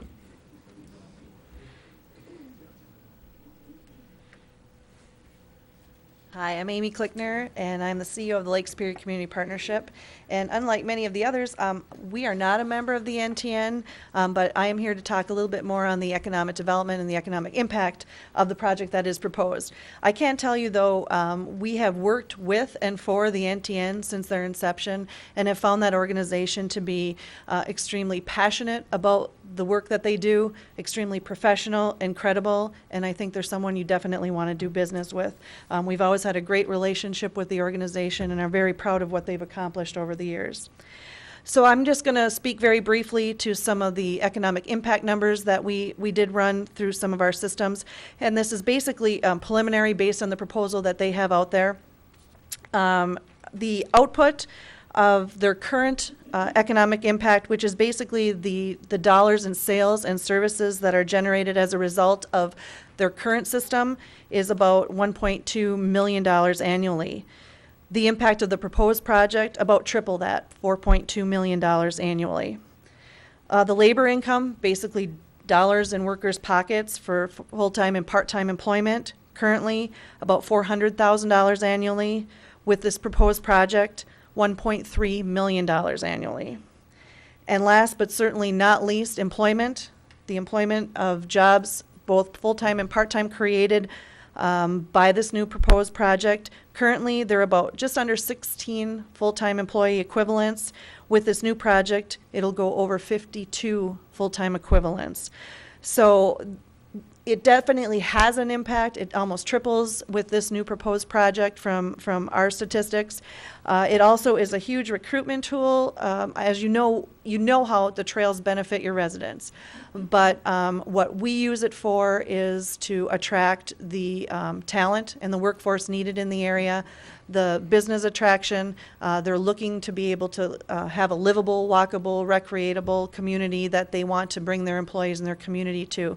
So a great project, and I'm just really pleased that we have an organization like the NTN in our community. Thank you.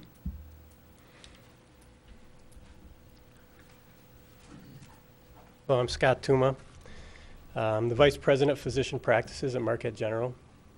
I'm also the co-founder and race director for the last 13 years of the Ore to Shore Mountain Bike Epic. One of my duties as vice president is to recruit physicians to the area, and we offer competitive salaries at Marquette General. So it's not ever a matter of who's going to pay more. It comes down to that point, family and where do they want to live. And so we look at schools, safety, activities in the area, and these are the kinds of things. I guarantee we drive every doctor by the ski hill, out by Blueberry Ridge, and these are the kind of things that we take the doctors and show them, because if they're going to show up here, they want to know that they have a developed trail system, and when you can have trails out in the woods, but the trailhead makes a big difference. So, and from the Ore to Shore side, we talk about economic impact. Over the last 13 years, we've brought in about $20 million to this city and county. It's the largest mass start race in the state of Michigan. It's one of the largest in the Midwest. We have over 2,400 riders each year, over 500 kids. So I know the power of mountain biking, and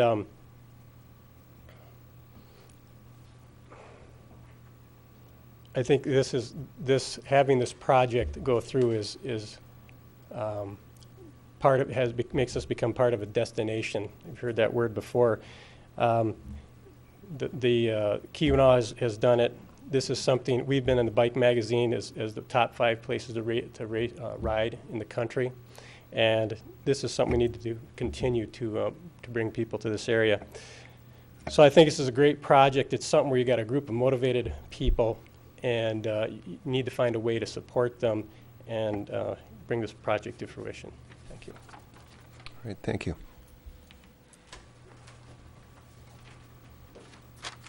My name is Todd King. I'm one of the co-owners of Downwind Sports, and I want to talk just briefly about, I guess, from a retail aspect and what biking actually brings to Marquette. And it's all about trends. Back in 1992, we were selling bikes for, $200-300, and we were selling the really high-end bikes for like $800. Right now, it's considerably more than that, and it's a big maturation of the community in biking, and it's because people are getting better ride experiences. Why are they doing that? Because the trails are better. Absolutely. So it's a full-on. We've moved from a recreational activity to a lifestyle. It's not what you do. This is who you are. I am a biker, and our number one selling item this winter was not skis. It was not snowshoes. It was not ice climbing equipment. It was snow bikes. So people are not biking just in the summer. They are biking year-round. And that's a big point, that if you're not a biker, that you have to realize that this isn't just a shot in the dark. It is a year-round activity. It's a year-round lifestyle. When people visit Marquette, they don't bring one bike. They bring 3 bikes. They bring a road bike and a mountain bike and a cruiser. That's where the market is right now. And I think one of the why it's happening, why these trends are happening, a lot of it has to do with the NTN's hard work, dedication, and planning. They have short-term and long-term plans that will increase, I guess, everybody's happiness for biking. So, thank you. Thank you. Good evening, Commissioners. My name is Michael Sauer. I'm the former president of the Nokamanon Trail Network. I understand that there's some concerns about this purchase, about some of the protocol that was followed by the Planning Commission. I just want to reiterate what Dan said. We came to the table with a very fair market value offer. We're not looking for a handout. I've seen this organization grow from 2000, from a very small organization. We've picked ourselves up by the bootstraps, and as what Carrie mentioned, we've got a very, very large budget, and this has been through a lot of hard work. You know, what we've noticed is that we went from an organization that went through some growing pains to a long-term sustainable organization that you can faithfully partner with and know that this land's going to be in good hands. I know one of the concerns was, you know, what happens if the NTN divests? If for some reason the NTN weren't here, I just want to assure to you that in our bylaws, any of our assets, if we were to no longer would be here, is stated goes back into the public good. So that would probably go back to the city or a likewise organization that would carry out the mission of non-motorized trails in Marquette County. So just keep that in mind tonight. And the second thing is, I know I've talked to some commissioners, and that this land, while it's being purchased by us, you know, there's the perception that it's not going to increase tax revenue. I'm not going to beat that dead horse. You've heard plenty of business people and people that moved to this area, built expensive homes, and did so because of the green infrastructure, because of the trail infrastructure that was here. But I want you to know that we've made an offer that was, if not equal to, more than the offer that was made by the landfill to increase their operations. And I know another one of the concerns is that this is the purple property, the dreaded purple property that we all couldn't decide what it meant, or future planned development or deferred development. And so just keep in mind that if you do got concern there, consider splitting the parcel. Like I said, the Planning Commission went through this. They felt they had a public comment. They ran it through staff analysis. Everything checked out okay. And this is now ready for you to move on. And if you do have some sort of concern, I would really like to hear that. But from everything I've heard from the Planning Commission and the staff that's part of that group, that this meets the city's best interests. Another thing to keep in mind is that we've built $500,000 worth of trail infrastructure, and this has cost the city nothing. When we had IMBA come here 2 years ago, we asked Hansi to evaluate the work that we put into those trails, and that's the fair market value. And I'm involved with a project in Munising right now. The city of Munising, who's going through the same project. They're nipping at our heels, and their local city government has gone one step further than Marquette and is actually partnering in a DNR grant fund to not only purchase land with the local riding group there, but to be a partner in it. So what we're just asking for is your fair consideration in this purchase agreement that we want to put forward. So if Mike, we're out of time. Thank you. All right, thank you.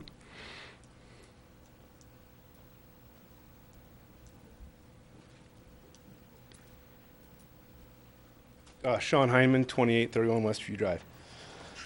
I serve on the NTN Single Track Committee. I'm a board member. I'm an advisory member. Yesterday morning, 9 a.m., our Single Track Committee organized a work bee session to build and maintain, we worked on about 5 or 6 different trails and trail sections. Approximately 35 plus people showed up to lend a hand. We worked about 3.5 hours. We all met back at the parking lot, the South Trails parking lot. We had a little cookout, little gathering, and all went well.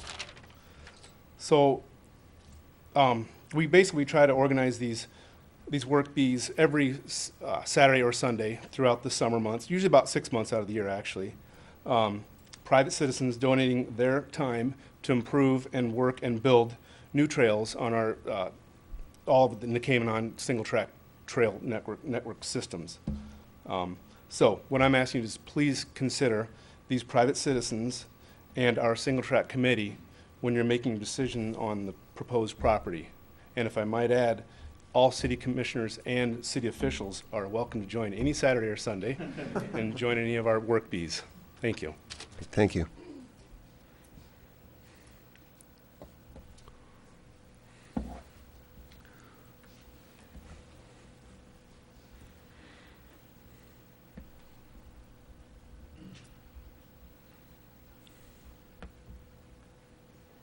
Bob Kimbenzi. I was the chairperson of the Heartwood Bob, Forest I need your address too. 306 North 6th Street. I think I gave it before, but I'll give it again. Okay. I was the chairperson of the Heartwood Forest Land Ad Hoc Committee that was formed about 3 years ago We took more than a year with a fairly diverse group of 11 people to look at the Heartwood Forest land and what we felt should be done with it. First off, I'd like to say the NTN people do a fantastic job. I think probably at least, well, I don't know, maybe 90% of what they've told you tonight is right on the money. But the next thing I want to tell you is I'm not in favor of you selling them the entire parcel of land that they are requesting. They're requesting that you sell them the land from the north line of the ski hill up to the Division Street intersection. I don't have any problem with the sale of part of that land. The land that's necessary for a trailhead, the restrooms, and the site plan that you had in your packet, the facilities that are shown in the core area in the center of that, and whether the trailhead remained or was constructed in the center of that or up or down somewhere else on that parcel, our entire Heartwood committee felt that that's in general where the trailhead should be located. But when I look at their proposal, I see on the north side Skills Area 2 and a forest pump track. On the south side, what's called Forest Skills Area 1. And I guess my question is, do those need to be developed right on the highway frontage? I'm not sure, you know, if there's a certain reason for that, but the trails that are accessed go for probably a good mile to the east from this trailhead area. They go west across the highway. And if you look at page 2 of our recommendations from the report, we said that Heartwood Forest Land has approximately 251 acres of highly sensitive land, including parcels 13, 22, 23, 36, 37, and 38. Some of these parcels have access to the M553 corridor and existing infrastructure, but also contain an extensively used and highly valued trail system. For these reasons, the committee recommends that the city take no immediate action with regard to these parcels. The current Nokemenon trailhead should be preserved on parcel 13, but need to be moved if any development occurs. And then when you turn the page, finishing the paragraph, the city may find it worthwhile to engage in a community-wide planning process for these parcels. That has not been done. Bob, I've got to have you wrap up. I still get a few seconds. Anyhow, that's Very my recommendation. I believe in everything they're doing. They're a tremendous asset to the community. But I think for them to buy this entire parcel, I don't think that they need that to do what they really want to do there. Thank you.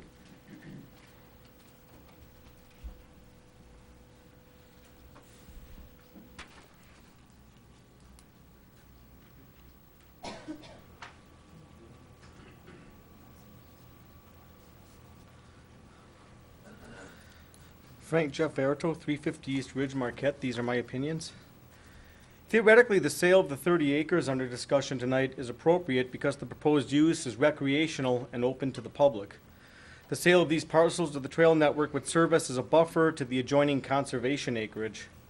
There are two concerns, however, the huge parking area and the potential for too high a density of trail network. A 100-car parking lot seems excessive at this early stage of the game. It's fine to commit these parcels for permanent recreational purposes, but either start with a smaller lot or conduct a study if it hasn't been done already to determine the need. Another fear is imposing too high a trail density upon a given space. The Nokemenon folks are not accused of this practice. But in the past, we've seen other organizations seek to dominate exorbitant amounts of what's intended as mixed-use resources for their unique causes. A trail network is maximized when it doesn't impose upon the purpose why the area is suitable for scenic trails to begin with, its natural beauty. Over-trailing not only interrupts the naturalness of the terrain, but it encourages yet more trailing by virtue of additional access points. We see the results of over-trailing in Shiras Park, where cyclists impulsively seek fresh terrain to blaze. They lose sight of the big picture being our priceless lakeshore, or in tonight's case, our largest public preserve. In designating trails in the Caymanon network is asked to minimize the trail density and to discourage opportunities for cyclists to ride off trail, and to please never lose sight of the foremost purpose for which the larger acreage was purchased. Thank you, Mr. Verito. We've got a few more yet. Let's see, Mr. Olala, or, okay. For obvious reasons, I'm going to keep my comments more brief than I had expected to this morning. I'm Ruth Solinsky from 721 West College Avenue. I would also like to offer my family's support of the proposal to purchase, or NTN's proposal to purchase the tract as presented and as approved by the Planning Commission. To echo Scott's comments, I serve as Vice President of Organizational Development for Bell Hospital, and we do some joint recruiting. And we've also done some joint recruiting with the orthopedic group in town. And I can tell you, once we've gotten past the tangibles, we are definitely selling the intangibles, and they're the thing that closed the deal. We can recruit professionals with funds. We can't retain professionals simply with cash. We don't have those kinds of resources, and I'm sure as a city commission you're familiar enough with the constrained resources. What we do find retains the physicians that we have and that we so dearly love is that we offer them a sense of place in a community of folks that share their interests and share their passions. So I would encourage you again to move forward with the sale of the property to NTN as presented by the Planning Commission. Thank you for your time. Thank you.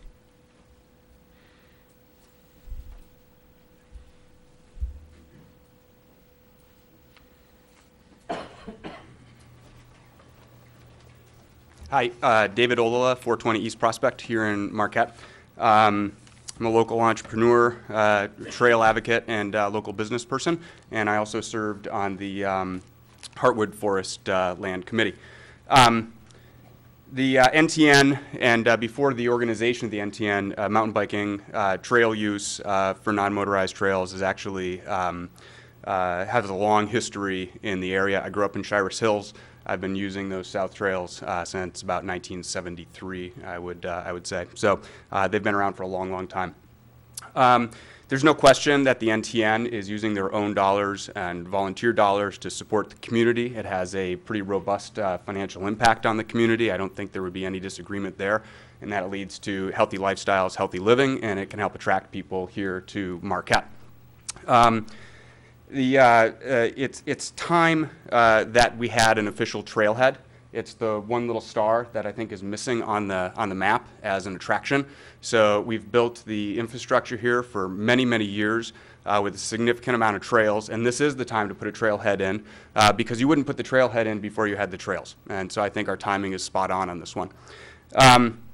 And these trails are for everyone to use, regardless if you're a citizen of the city of Marquette or the county or the UP, or if you're coming up from one of the areas that we draw tourism from. I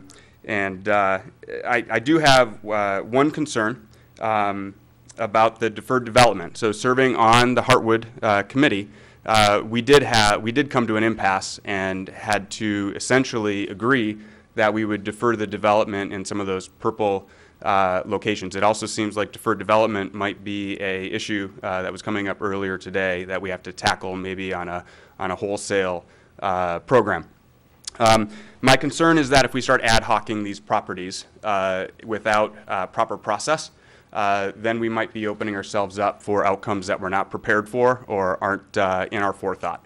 So my recommendation would be to split the two partials so we can move quickly on the NTN's request of the area that's designated as potential development. Let's get that underway. Let's not hold that up. But on the deferred development, I think that we should get going on figuring out what deferred development means in the city of Marquette and making sure that it fits with the master plan and that we don't ad hoc the land use and end up with a hodgepodge of unplanned development. Thank you very much. Thank you.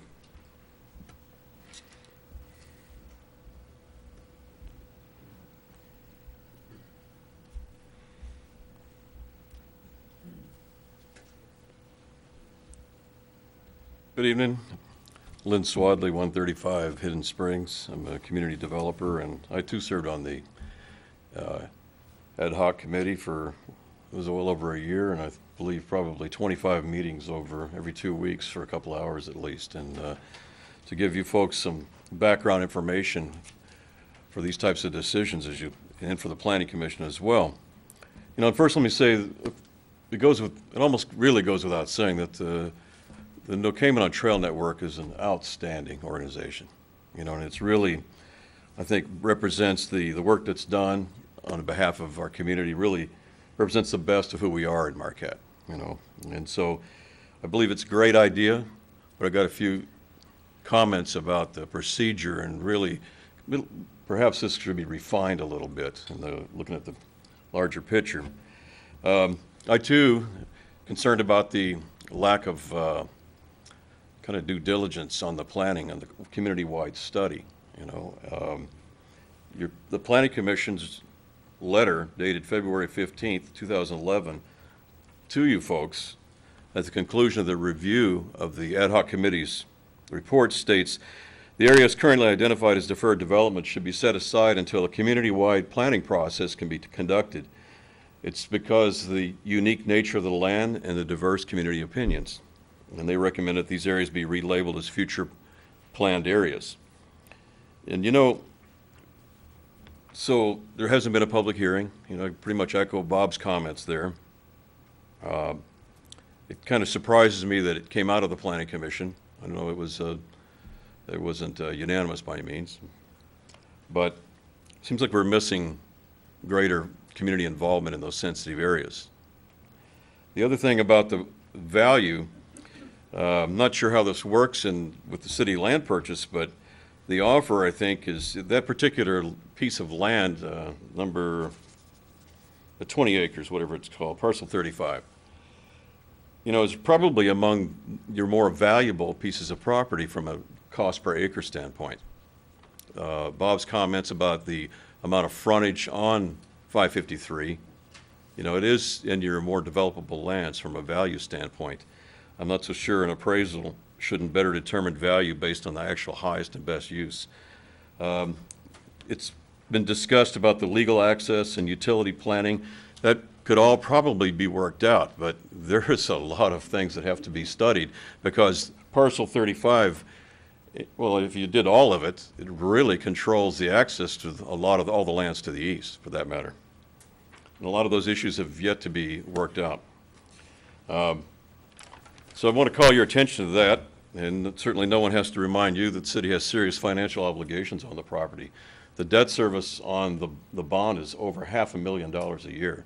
And so the city is paying for everyone to have access to this 2,000 acres right now already. And so, I'm not sure what the plan is from a fiscal standpoint, but, you know, it really kind of comes into question what the price of your average should be if you're trying to break even on the whole purchase. Certainly the argument can be made, and I'd be right here with it, about the inherent value of that lifestyle and the trail network and all that stuff. It almost is priceless in some ways, and part of what we put in our community. But it is these folks have to deal with a financial factor. We're out of time. A few more minutes left? No.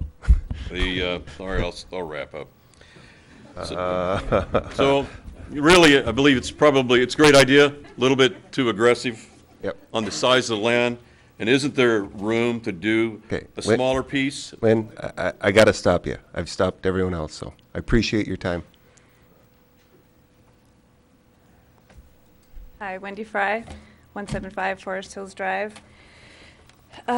You know, I think we've seen the commission being willing to work with a couple on a bed and breakfast. And I think that's what we're asking tonight. You know, don't stall, don't kick us back. You know, find a way to work with us on this proposal. And you have the ability to do so. So think about the reasons you live in Marquette. Most of those things do not have a price tag, okay? For many of us, the reason we live here partly is the trails. The people that come here, the people that live here, we are the tax base. You know, we are the ones that pay the taxes. The buildings don't pay taxes. So putting up a new subdivision or a building, you still have to have the people.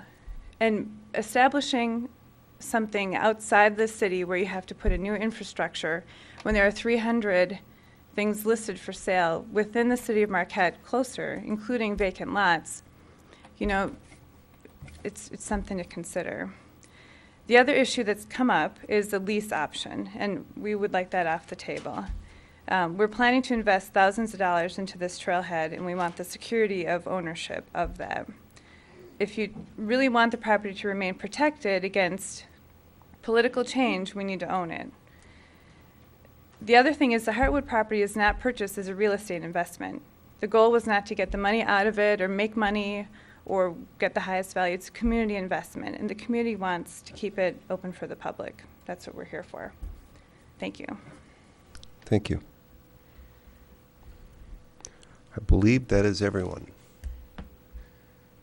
Not seeing anyone jumping up, but that's all I've got on my list. So thank you for your comments, commissioners. Commissioner Ryan? I just have a question for, is that still zone deferred development, or was that changed by? No, it's not zone deferred development. We changed that term, right? The term was changed to future planned area as a recommendation by the Planning Commission. I think the reason that was done is because deferred development has a specific meaning where that term you just used really doesn't. Correct. Okay. Okay. Commissioner Schneider? Well, it probably does not come as a surprise that I'm very much in support of the plan and what the NTN has put together. But with that said, I'm kind of confused because reading through everything that I could find, I'm not really finding much on an actual purchase offer. I'm not seeing much on how much you're offering per acre. And I've heard a few different numbers mentioned, and I've also heard that you're asking us to talk to the city manager and give him the authority to negotiate.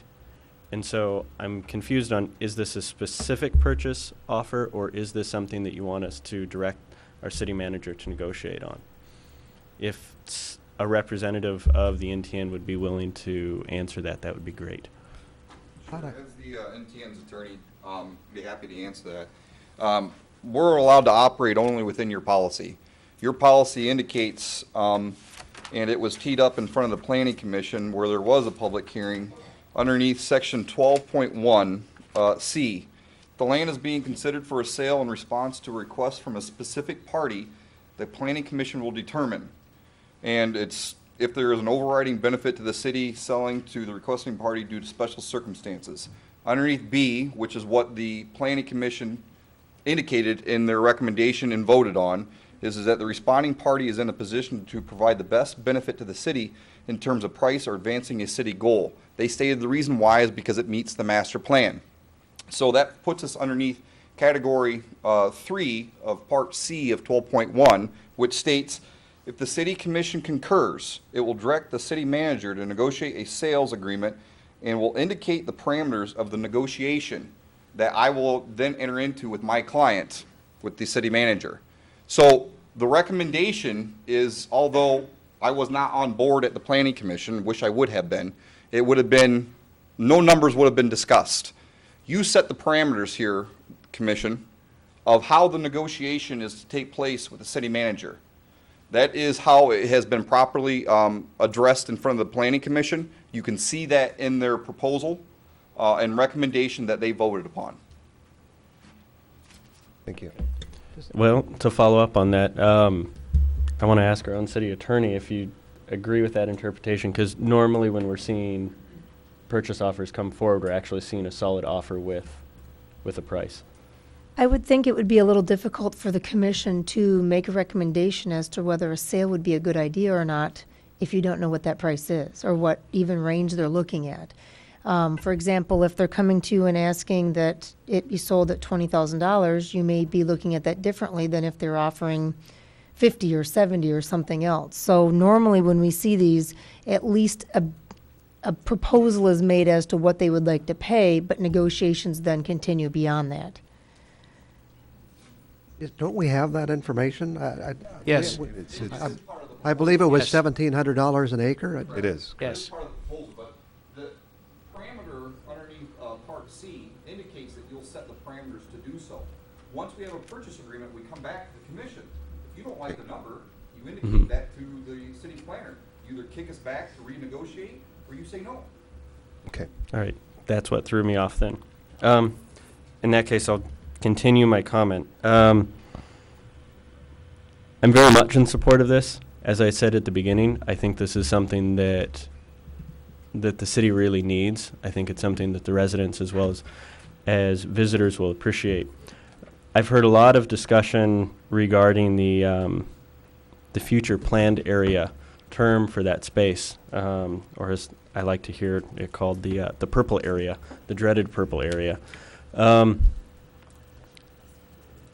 There's concern expressed that it's skirting or not going through proper municipal channels for community planning.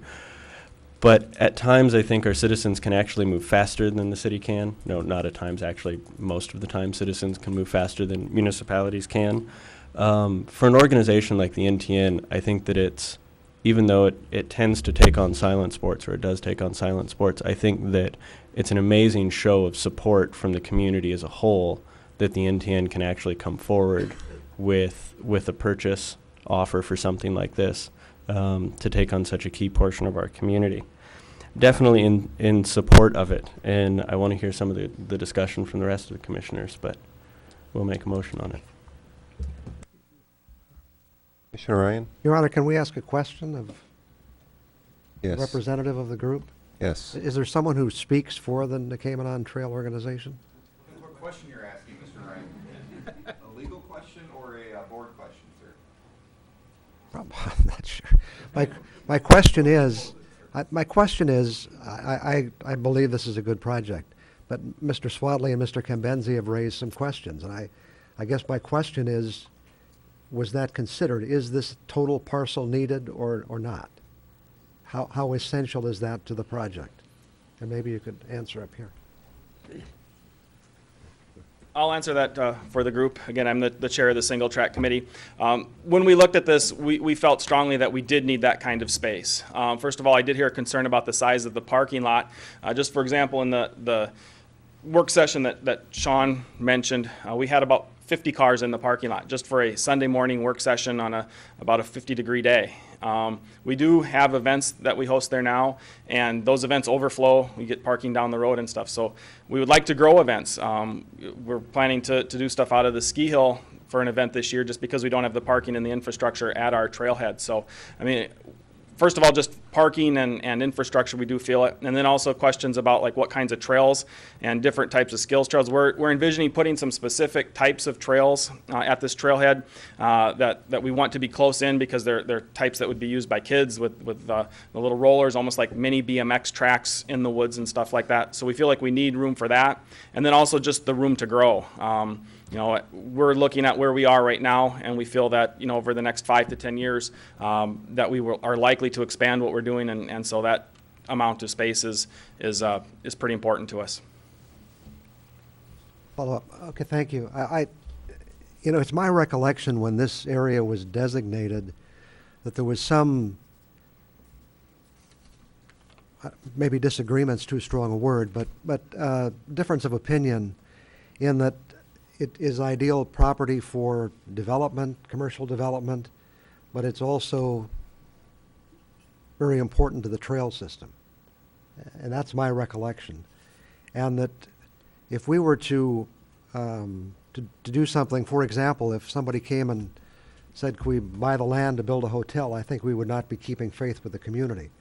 But in this case, I think when an organization is stepping forward to make an offer to do something which I believe the community wants to do, and which ties in with the overall preservation that we're looking to do in that area, I think it takes on a whole different picture as far as I'm concerned. So, I think also on the value,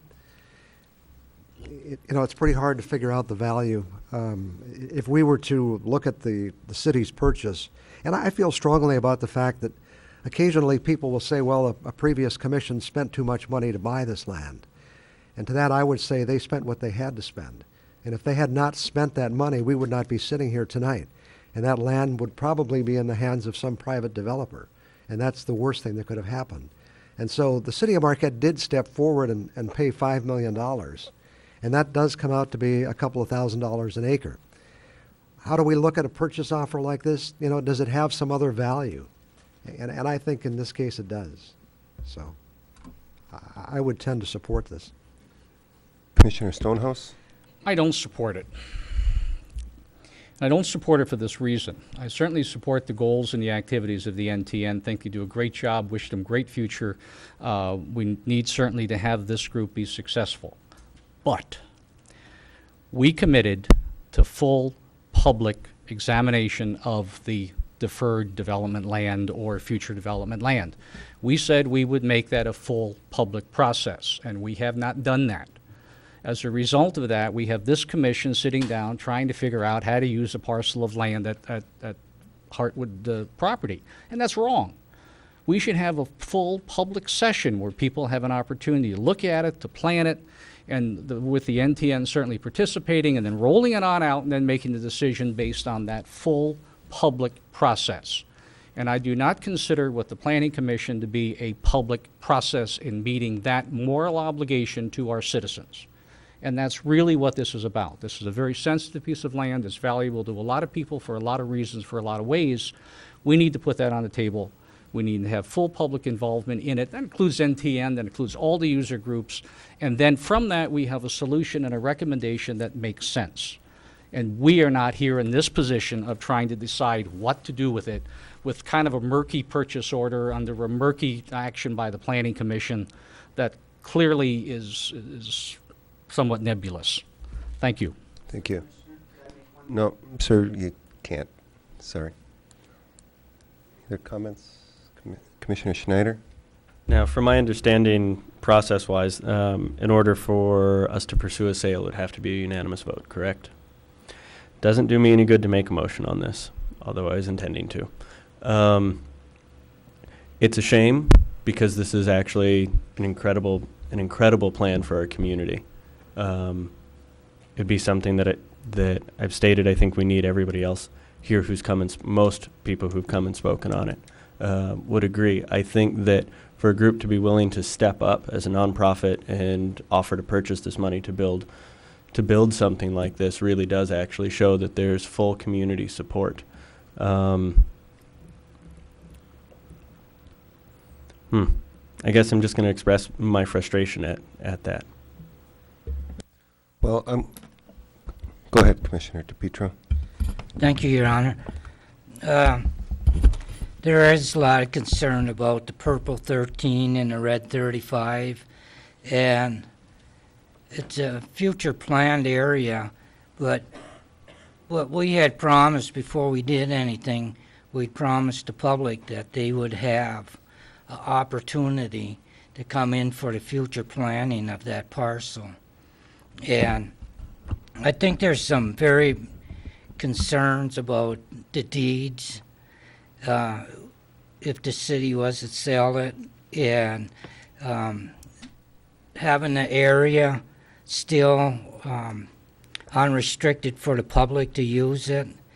And if NTN were to buy or purchase it and then no longer needed it, or they were going to dispense of it, I believe the city should have or should have the right to have it back. And I know right now there's a lot of people out there watching this on TV, and they're going to say, hey, we were promised input in this area. And so right now I believe that the only way they're going to have this right is if the city commission doesn't sell this property at this time and go back to the drawing board. But at this time, I believe that we owe the public that much. Thank you. Okay. Commissioner Nemi? Thank you, Your Honor. I think it's a great project. I commend the NTN, and I think they do a great job. I think they need a trailhead where their trailhead was the I can't remember what the proper term is, but it was the final decision on the property was deferred, and I guess the the ad hoc committee couldn't come to a consensus on that. I would love to see them get the trailhead. My concern is we're taking the front piece of one of the developable pieces of property and making it undevelopable, developing it in another way, and not the way that I'd prefer to see it. I'd prefer to see it developed in a tax generating means, but I would support a smaller project, provide the trailhead, the associated land in perhaps that deferred development parcel or part of it, and maybe some of Section 35, but I think the front piece, the more valuable piece, should be reserved for development. Well, I think this is a fantastic project. I had the opportunity to speak to several NTN members at one of their meetings, and I expressed how much I like the idea of this and the development of the trailhead. My concern at that time, too, was at parcel 35. I thought that's where we might have some hangups. It does block potential future development behind it. I also think, we hear the term the process. I think we really need to do our due diligence and send this back to the Planning Commission and start that process, because a hypothetical is if this was someone that was here looking to put a gas station or a hotel or a convenience store on one of these purple areas, we'd have 10 times as many bikers in here protesting tonight, saying that's not wrong, you're breaking your promise of making this a public process before you go further. So I think we need to do that. There's a lot of hardworking people that spent a lot of time coming up with this plan. It's a good plan. Again, I envision that trailhead area. I can't imagine it being anything but a trailhead, and I think your ownership of it would be fantastic, as long as that we ensure that it is open to the public, which is your intention. But again, what is the intention of the NTN 20 years from now? We have to make sure that is satisfied.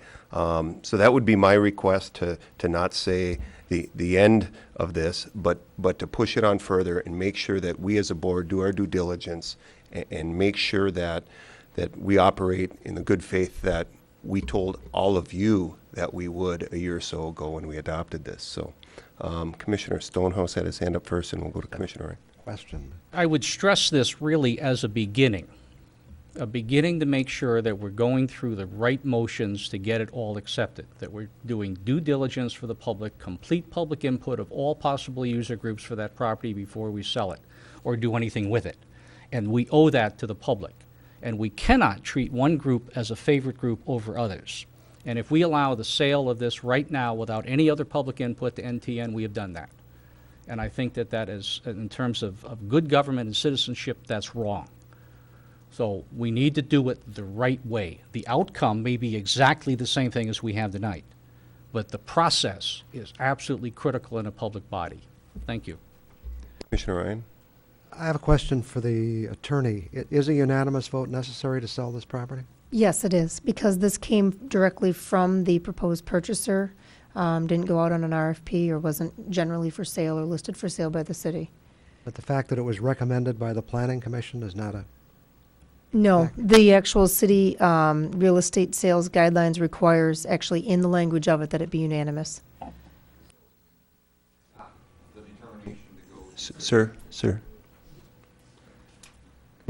Commissioner Schneider? Well, I'd like to ask Dennis Stakowitz, the section of 35 that's in red, which is designated as potential development, is there any public process to selling that we would be missing? I don't believe so, but I just want to make sure. Not quite sure I understand your question. Section 35 Yes, that is in red, that's part of the offer if the purchase was to be split, that is available for sale without any public planning process. That's at the discretion of the commission. That was identified as potential developable property, which is generally considered surplus in the recommendation by the Planning Commission. Okay. The red property. Okay. And I missed that earlier when I said that I wouldn't make a motion because it was requested that they be split. Since the city is offering it up for sale, and for development, I would like to make a motion. Careful, let's not get in Hmm? let's not get in a hole. Well, any property in the city that's listed as surplus can be approached by someone Yep. and put an offer on for sale. Correct? If I would like to make the motion and nobody wants to second it, that's fine. I just want to make sure we don't get stuck like we did last time with the wrong motion on the table and then have to, but do what you want. I don't blame you with not wanting to be stuck. Would we be stuck if I make that motion? Would they have to go back and hold off for 6 months? No, this does not have the same requirement because it's not a zoning request. Okay. In that case, I will make the motion that the city pursue, or this, hold on, let me dig back on what the Planning Commission had put in there. Would like to make a motion that the city pursue the sale of the property of Section 35 with the NTN, with the caveat that the city manager does not accept less than $1,700 per acre. Okay, do we have support? I'll support the motion. Okay, we have a motion. Commissioner Schneider? Well, I'll make the comment that it is surplus land. It's something that we want to see for development. We're not skirting any public process on that piece, and it's ensuring ownership of that area so that the NTN can start working on trails. NTN can work on a trailhead and providing facilities. You know, I know that it might not be the development that some people want, but I definitely think that it's development that's really, really good for our community. So with that, I do hope the commission supports it. Commissioner Ryan? Yeah, I really think, this is an excellent project. This group has just made a major contribution to our community. And, they want to expand the service they're providing to the people who live here. And we have an opportunity, and they're not even asking for us to give them the land. They're asking to buy it. And I'm not sure what this process we keep referring to is, where we made this commitment. I think there was a reference in the ad hoc committee's report that the city might want to consider that, but I don't know that we made this ironclad agreement to go through some kind of process before we would sell this land. But anyway. I would say it wasn't ironclad. We told the public that we would I do don't that. recall So, telling well, that. we did. So whether it's I'd like to see where boilerplate. I'd like to see where that is. Okay. Any additional comments on the motion, Commissioner DePietro? That would be on page 57, if you wanted to read that. 57 of what? On page 57. Your agenda. Okay. Any additional comments? Okay. I'm going to defer that. I guess I have concerns on a couple of elements. Again, not with the plan, but as a couple of things that were brought up by staff.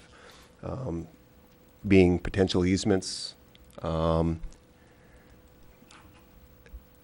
conservation aspect of this property, although this isn't, the future planned, but I guess the easements, I really have concern about landlocking potential property there, and I guess maybe I can ask the city planner, if this motion were to go through, Dennis, what's the protocol on how city staff handles negotiations in regards to easements?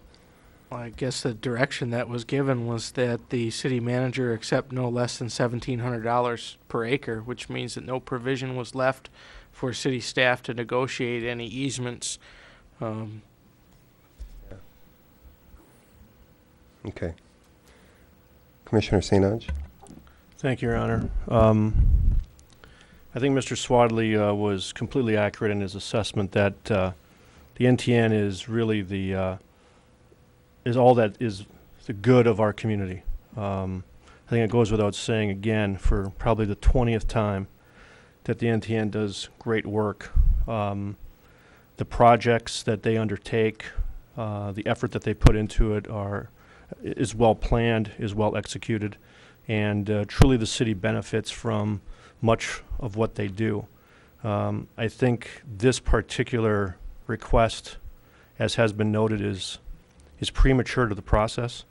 I think some of my fellow commissioners have made a comment that we owe it to the citizenry as a whole to to look at these particular properties in light of the study that was done and the vetting that was put into it, that these particular properties be further vetted because of their location and their uniqueness, whether or not they ultimately bring money, cash money to the city from the standpoint of the sale, or if it's an implied return based on property tax assessments or property values throughout the city. Ultimately, we will benefit, but it seems to me that we're just circumventing the process here in hopes of trying to get something done. And I think the motion that's on the table with regard to parcel 35 really does a disservice to the Planning Commission, because it's really not what the Planning Commission had suggested. It's a stopgap measure to take 20.3 acres of property and sell it as is at a number that has been quickly ascertained as being a fair market value. I don't think it serves the intent of the NTN as has been currently presented to us, and that is the trailhead property. I firmly believe that we can find a balanced approach between recreation and, if you want to call it commercial development or development as a whole, between the NTN's intent and those that might be of additional value to the city of Marquette if we were able to sell it. But we haven't gone out for bids.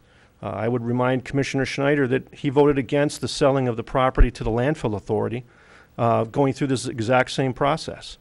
So we put it out for bids.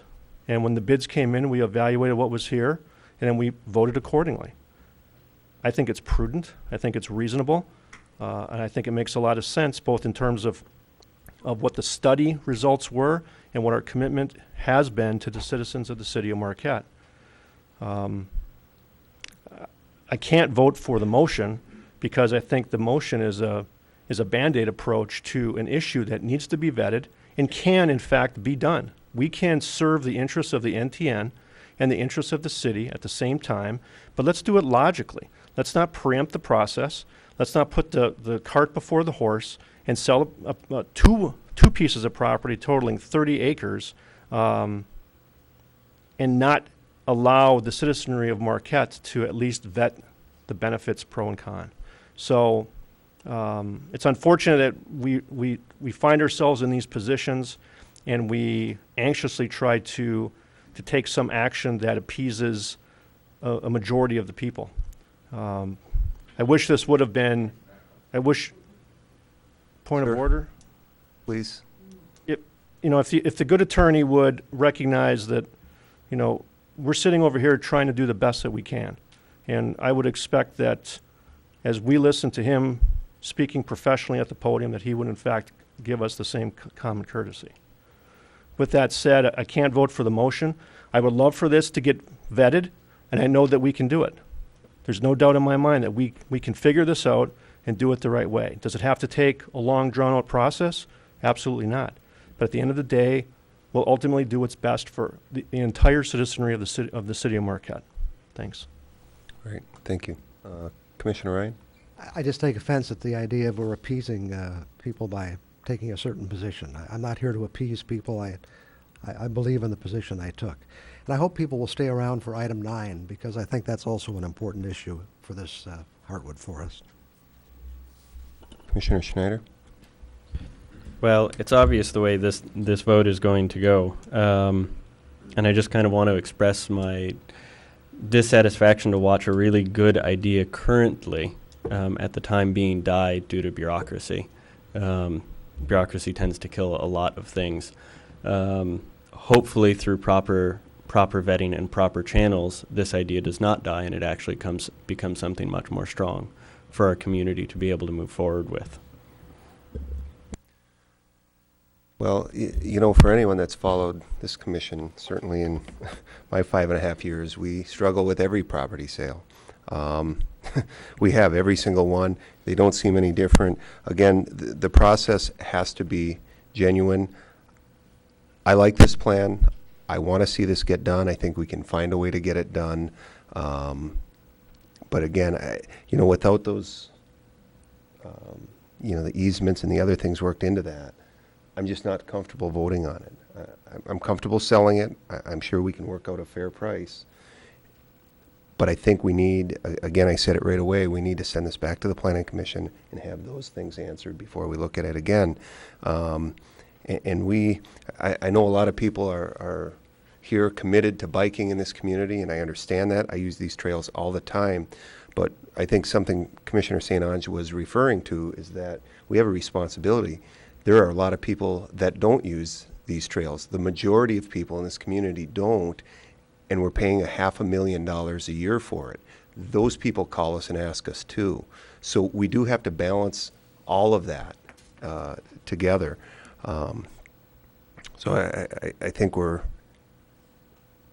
not going to make a decision you're going to like tonight, but I would say stay committed, because that's the natural area for the trailhead, and you've got 7 people saying, we like the idea, we just need to do it right. So, Commissioner Nemi? Thank you, Your Honor. I guess I don't like the idea of sending this back to the Planning Commission from the standpoint that they've got a lot on their plate now. They've got the Land Development Code and all kinds of things. And I'll probably get run out of the rail, but perhaps what we need to do is create a second ad hoc committee to do, let me finish, to look at these future planned development areas and make a definitive decision of what's going to happen with them. It would be also a good committee to vet a way to arrive at a project that the NTN can support and do accomplish that. When we adopted the Planning Commission review of the ad hoc report, that's what one of the things that they wanted to do with future planned areas was to have a community planning process that looked at that. And I don't think the Planning Commission has it. If we send this back to the Planning Commission, the next time we get someone asking for something about a purple or some other area of the ad hoc report that we haven't quite finalized yet, we're going to be in the same position. Lastly, I guess I question whether this motion does not need also a unanimous vote. It's not a simple majority. When we dealt with the township property and we tried to just do the surplus property, the attorney ruled that, well, that's not the item that's on the agenda. You can't start changing the item on the agenda past part of it. So I would question whether that we don't need a unanimous vote on this motion also. What about, and I'll entertain this maybe to the city manager or the planner, of directing staff to come up and negotiate and bring back before authorizing to sell, particularly on this parcel 35, but working with the NTN and coming back to us with a committed purchase price, the easements and our concerns written into it, and at that point, voting. Is that something possible rather than, I guess, referring it to the Planning Commission? Well, keep in mind, we haven't advertised this. This is a named request that came to the city. They're offering to buy something that hadn't otherwise been up for sale. So at this point, whatever they do would require either that we go back and offer it for sale or leave it subject to a unanimous decision. And so if there's concern, so I've heard expressed from the ad hoc task force, both from the people who spoke before the commission tonight and members of the commission, you'd fundamentally have to answer the questions regarding the purple property that a public process would bring out.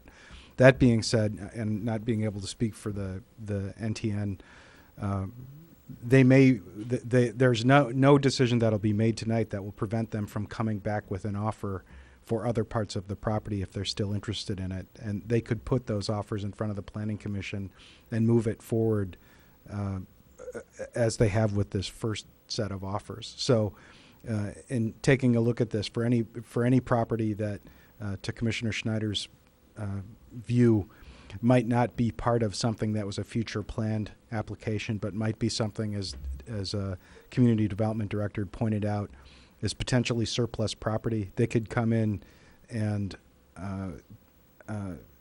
for example, on parcel 35 and look at making another offer for that part of their interest. It might not get them to where they need to be on the trailhead issue per se, but at least it would give them an opportunity to put something in that wouldn't be as complicated a set of considerations for the Planning Commission or for the City Commission. The challenge when you leave a lot of these things up for staff is you've put staff in a policy-making role. You know, what easements need to be or don't need to be on the property, what challenges are potentially faced by some of the questions we've heard here this evening with the value of the property pursuant to other purposes, landlocking other elements of property to the east in the Carp River Valley. Those are equally challenging precedents for the commission to set, and I'm not sure that you want to put staff in a role of making those kind of decisions on behalf of the community any more than you would want to Commissioner Stonehouse's view, necessarily make those on the fly at the table. So from that perspective, the easier that the Nokamanon Trail Network folks could make the process of deliberation by maybe taking some of their interest that makes it complicated off the table and maybe focusing on things that have already been vetted through all these processes and really represent much more of a simple land sale process, be my recommendation. Commissioner Nemi? Thank you, Your Honor. Perhaps what we ought to do is take all the rust-colored property, the potential development property, put out on an RFP and let anyone who wants to look at the property come to us. And then you don't need a unanimous vote. You can sell it by a simple majority of the commission. Commissioner Schneider? Yep. First, I want to thank the city manager. I think after a lot of the back and forth, I think you actually kind of summed up the conversation quite well and offered some really good recommendations. But I do want to concur with Commissioner Nemi that I hate saying it because this is dying by bureaucracy, but we might actually need another ad hoc committee to deal with how we're dealing with the future planned development areas. It's something that, you know, obviously somebody wants to buy it. We've got to start dialoguing with our citizens what we want to do with all of that area. You know, putting it out for an RFP, I don't necessarily think that's the best of ideas because who knows what's going to happen, but at least getting the planning process started on those properties I think would be a really good start. Commissioner Ryan? Could we put this up for a public hearing? I mean, would that solve the concerns that some people have about whether or not the public has been given an opportunity to react to this? I'm asking the manager or the attorney or someone. It's my understanding that the commission committed to a public process. It didn't specify what that was. I don't know what that means. It means it's whatever the commission decides a public process is. If you'd like to schedule a meeting, you could do that. If you'd like to set up an ad hoc task force to look at that, you could do that. I'm saying, would a public hearing on this specific proposal be appropriate? I can't answer that, sir. All I Can can the tell you attorney is answer that? No, I don't think there's. Let's say, is it legal? Is it within our rules? It's within our rules, you know, to host a public meeting and decide on that.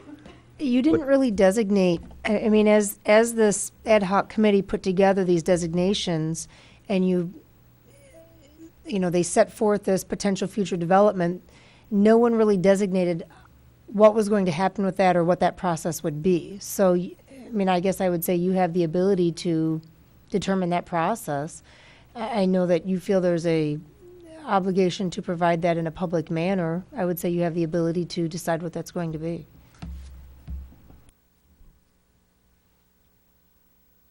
You know, I again, on that portion, on this parcel of the future unplanned, whatever we call it, so it'd be less confusing, piece of property, I have less question on that. To me, that naturally would be a trailhead. I can't imagine any day us selling that to anyone else, to a private developer, after it's been used for years and years for this specific purpose.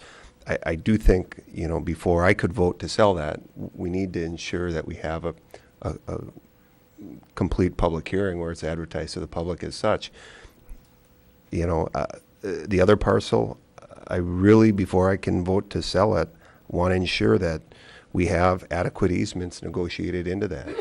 And then I trust that, staff will negotiate a fair price. That property to me is more valuable. The trailhead property, I would look at, and I've made comments to several commissioners that, I'd almost give that property away if that's only being used for the public good right now. Well, yeah, unless they're willing to buy it. Thanks, Bob. But if we don't have the ability to sell it to anyone else, then why not deed it to someone that's going to put the improvements on it as long as it's kept open to the public? The developable lot is different. That one we should get fair market value for, because that one is offered up. We're going to lose eventual tax money if we sell it versus any type of commercial development.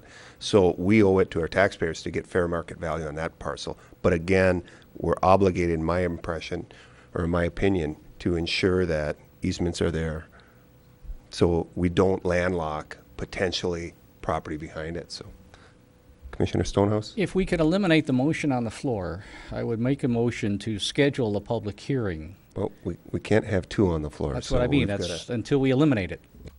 Well, my statement was going to ask if the other commissioners would agree to a public hearing on that. In that case, I would like to withdraw my motion. Okay. And I'll withdraw my second. all right. So it's withdrawn. Now we're back to no motion on the floor.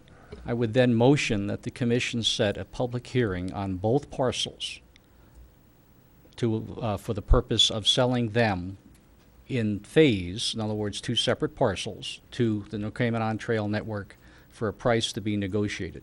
Do we have a second? Second. Okay. Commissioner Stonehouse? Incumbent on that would be that part of the negotiated price would include appropriate easements as deemed necessary by staff. Commissioner Ryan? There's been so much said. I just would like to see this move forward in some way that everybody can agree to. Commissioner St. Ange? Thank you, Your Honor.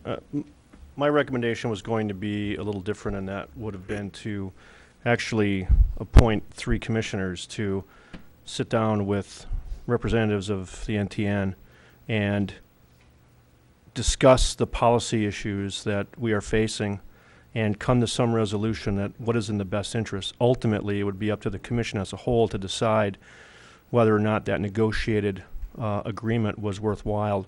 But to me, with all due respect to putting it on in a public hearing, we are not, in my humble opinion, not vetting the public policy issues that we are still facing by simply throwing it out there and saying, do we sell it in mass or don't we? I think it's poor governance. I think the intention is well aimed, but I think we could do a great service to the community, to the NTN, to the policymakers that sit up here at this table, to sit down and, through good faith, negotiate truly what is in the best interest and let the commission then decide through another meeting of this nature as to whether or not that negotiated settlement is in the best interest of the citizens as a whole. I think it makes sense. I think we can bring public and private interest to a head and get this thing resolved in a timely fashion that represents all of us, not just some of us. So I'm going to vote against the motion because I don't know that the motion necessarily will get us where we need to be. I think the issues will still be out there. We will not have them resolved, and we will have further debates just like this. We'll do it again. So that's my take on it. Thank you. Commissioner Nemi? Thank you, Your Honor. I like Commissioner St. Ange's suggestion. Perhaps that could be incorporated into the motion, Commissioner Stonehouse's motion, where we had that committee and then the result would be to a public hearing so that if other people wanted to weigh in on it, the proposal, they can. I think that would be perfectly acceptable. My big concern, number one, is we know what exactly NTN wants and needs, can work that process out, and we have the fullest opportunity for all of the public to weigh in on how they see the project. Okay. So was that an amendment? You want to make a motion? Amending the motion? To amend the motion? Yeah, what I said before. I guess I would offer a friendly amendment that, let's see, how should I word this? That the city commission designate 3 city commissioners to be served by staff to negotiate a proposed purchase agreement with regard to some or all of parcels 13 and 35, and that those results come back to the commission, and then the commission should decide, I know this is long, but I want to do it right, that the commission would then decide if that negotiated agreement warrants public input and to proceed with consummation of the deal or modification thereof. Don't read that back to me. Do we have a second on the motion? On the amendment, the motion to amend. I'll second the motion. All right. Any additional discussion, Dave? You couldn't possibly. But Is this on the amendment? this is on the amendment. I guess the only thing that I would say in the simplest terms possible, pick some people, we'll pick ours, let's sit down and hammer it out. We'll bring it back to the commission. If the commission likes it, then we present it in a public hearing, let the citizens comment, and based on that, then we decide. That's what I'm proposing, in that sequence, with that kind of involvement. And there's no reason why we can't get it done. Okay. Thank you. Commissioner Nemi? I have nothing more, Your Honor. Anything additional to vote on the amendment to the motion? Seeing none, all in favor, say yes. Yes. Yes. Opposed? Motion carries. Now back to the original motion. Any additional comments? Let's see, Commissioner Schneider? This is getting ridiculous. I appreciate the dialogue. It is an important issue. I really do appreciate the dialogue. My concern with doing this through a public hearing is we're very responsible to the citizens to make sure that it's done in a public process when we're dealing with purple property. But if we're doing this by public hearing, we're also setting a precedent that this is the way we're dealing with all purple property in the future. And I just want to make sure that the commission is aware of that, since this is really the first time we're addressing how we're dealing with purple property. We're kind of setting that precedent, and some of that purple property might be more important to people than we realize and might warrant a much bigger public process. So I'm a little remiss to go this route with it, but I definitely think that it moves this situation forward and look forward to it. Commissioner St. Ange? Thank you, Your Honor. I'd like to be on the committee. Thank you. Any additional comment? To your point, Commissioner Schneider, this does open up the purple property to more of, I guess, a more in-depth scrutiny. But I think that's good. You know, we have a committee that spent a year and they couldn't come up with an answer on this. And I think each one of these parcels is unique, and I think they should be looked at because the decision we make will affect it forever. So I'm not afraid of that. Of course, I'm going to be off the commission before the next one probably comes up. So, Commissioner Schneider? Yep. I would also like to be on that committee. I think Commissioner St. Ange and I have very different ideas, and I think that could be a strength. But I'm not saying that we shouldn't do it because we shouldn't engage public input. I'm saying that a public hearing is probably the form of public engagement that receives the least amount of engagement out of all of the styles that we can approach our community. And so that's my concern. We're setting a precedent that puts it in a little ad in the paper that people may or may not see, and that future things might not get the attention that they should deserve. Okay. Commissioner Ryan? After they get talking about tonight's meeting, they'll know what's coming up. The word should get around. I move that we call for the question, and we've talked long enough. Yeah. Commissioner DePietro.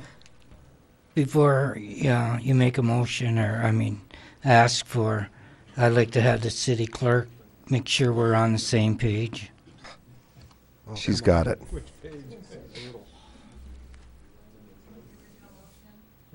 Do we really need it? I think so. Okay, we need the original motion. The original motion by Commissioner Stonehouse was that a public hearing be held for both parcels for the purpose of selling to NTN for a price to be negotiated. Part of that would be easements as necessary. The friendly amendment that was supported by Commissioner Ryan. Friendly amendment by Commissioner St. Ange would be to sit down with three commissioners,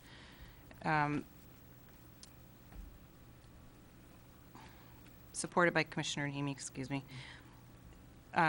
staff to negotiate a proposed PA with regard to some or all of parcel number 13 and 35. Those results be brought back to the commission to decide if agreement warrants public input at that time at a public hearing.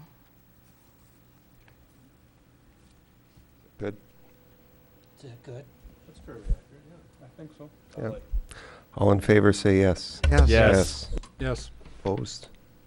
We have two commissioners that volunteered to serve on that. Do we have a third? Commissioner Ryan is the third volunteer, so. All right, and just a reminder to the bikers that we know exactly how you feel about this property. We don't need everyone with a bike in Marquette County here at the next meeting. So, clerk? Okay. What's that? Motion to extend the meeting if it goes beyond 10. Yeah, we need to, a motion to extend the meeting if it goes beyond 10, and then we're going to take an immediate break. So do we have a said motion? No. What if we just adjourn and come back tomorrow or something? No, we're in this together. Do we have a motion to extend the meeting past 10 o'clock? I'll move that we extend the meeting past 10 o'clock as needed, within reason. And support? All in favor, say yes. Yes. All right, we're going to adjourn for 5 minutes. Yes. We're going to adjourn for 5 minutes.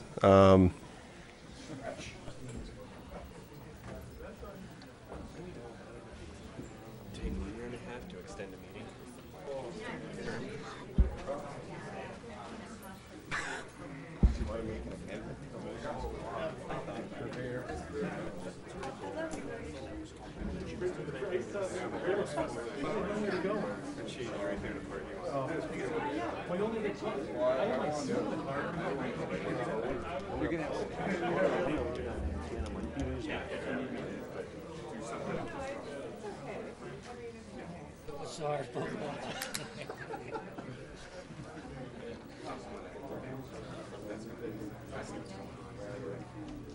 You guys want to sign off? Or you want to stay for the rest? I'd love to stay for the fun, but, you know.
Remember, we skipped item 9.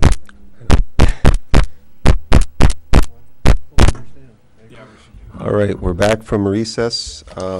Next up, we're going to go back to item 9, report and recommendation from the city manager regarding Regional Recreation Authority. City Clerk?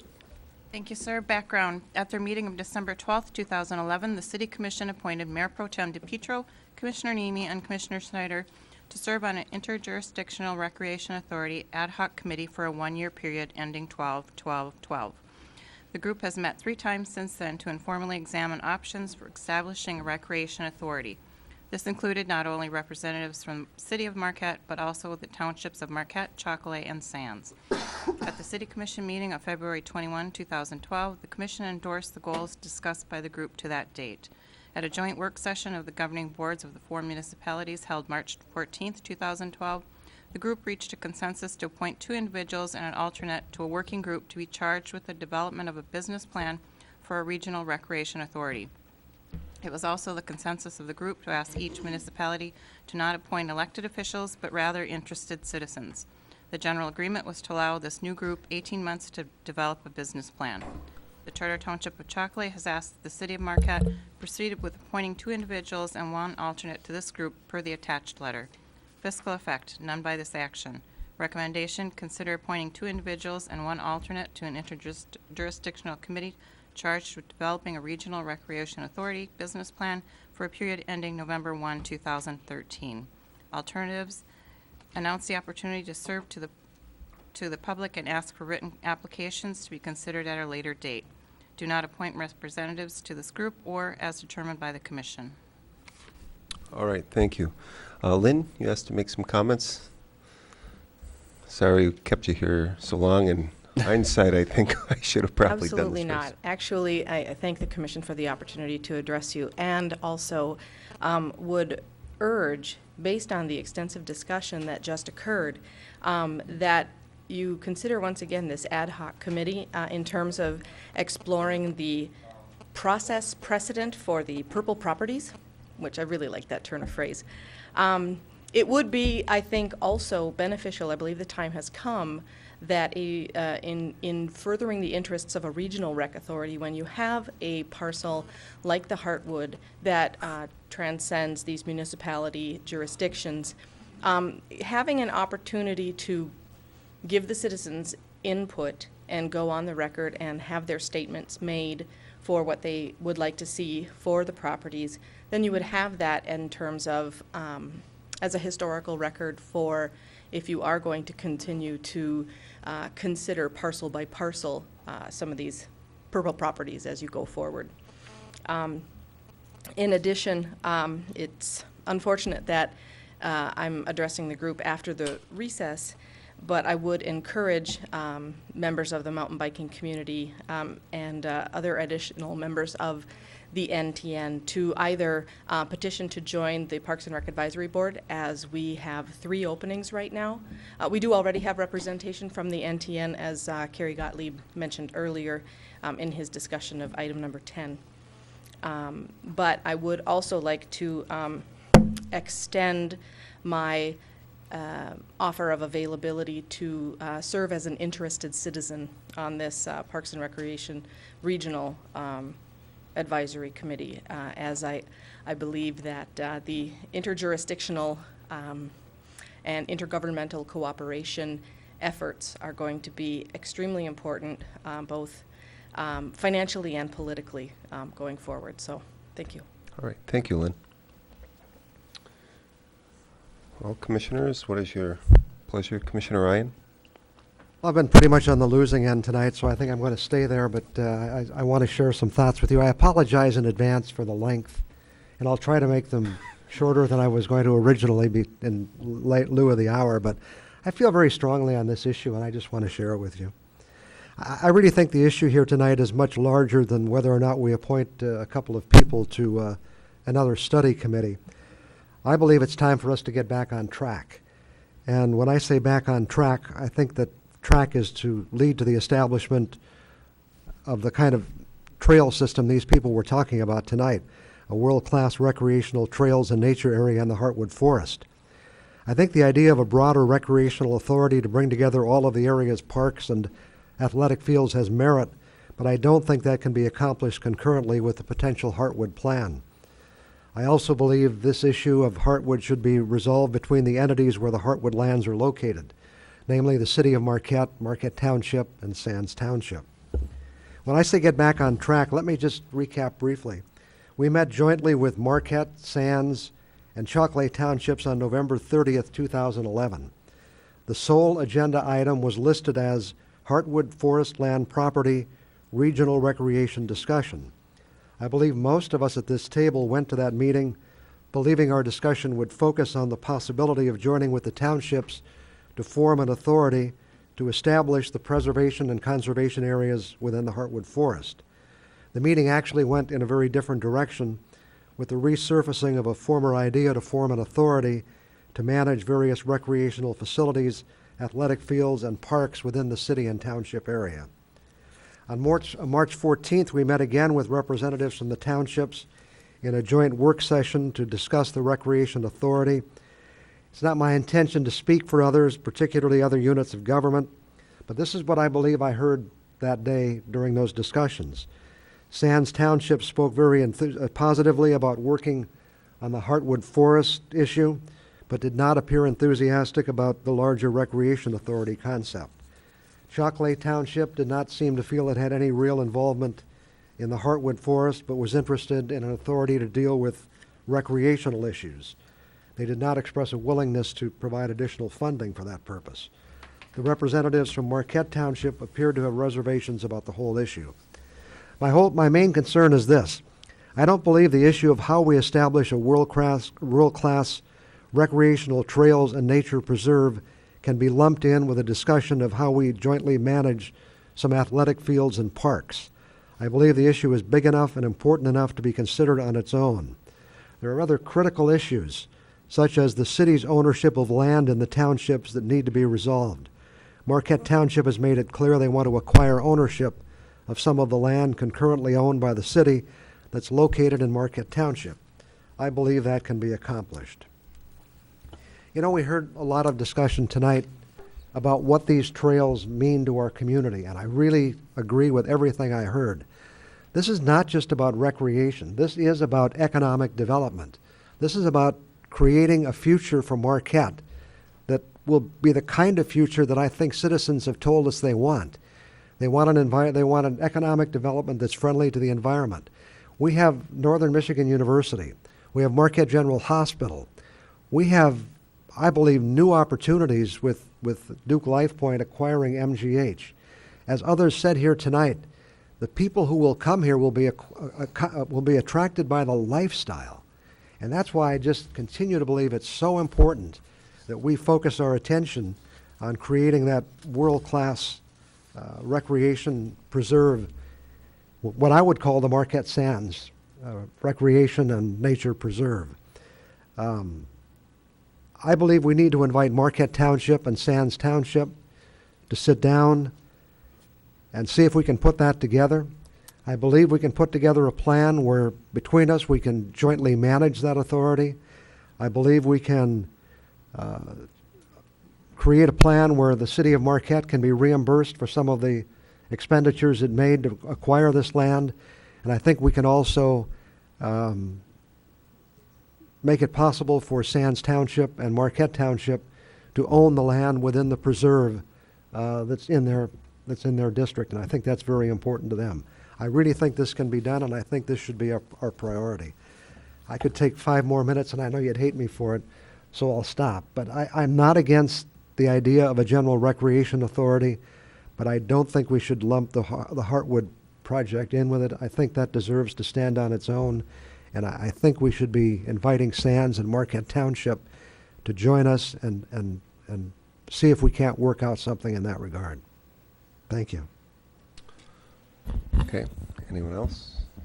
Commissioner Schneider? Wow. You know, I was at both of those meetings as well, and I heard something different. You know, I hear originally the meetings were to talk about the Heartwood Forest, and very quickly it turned into a discussion about regional recreation authority. What does that mean? All inclusive.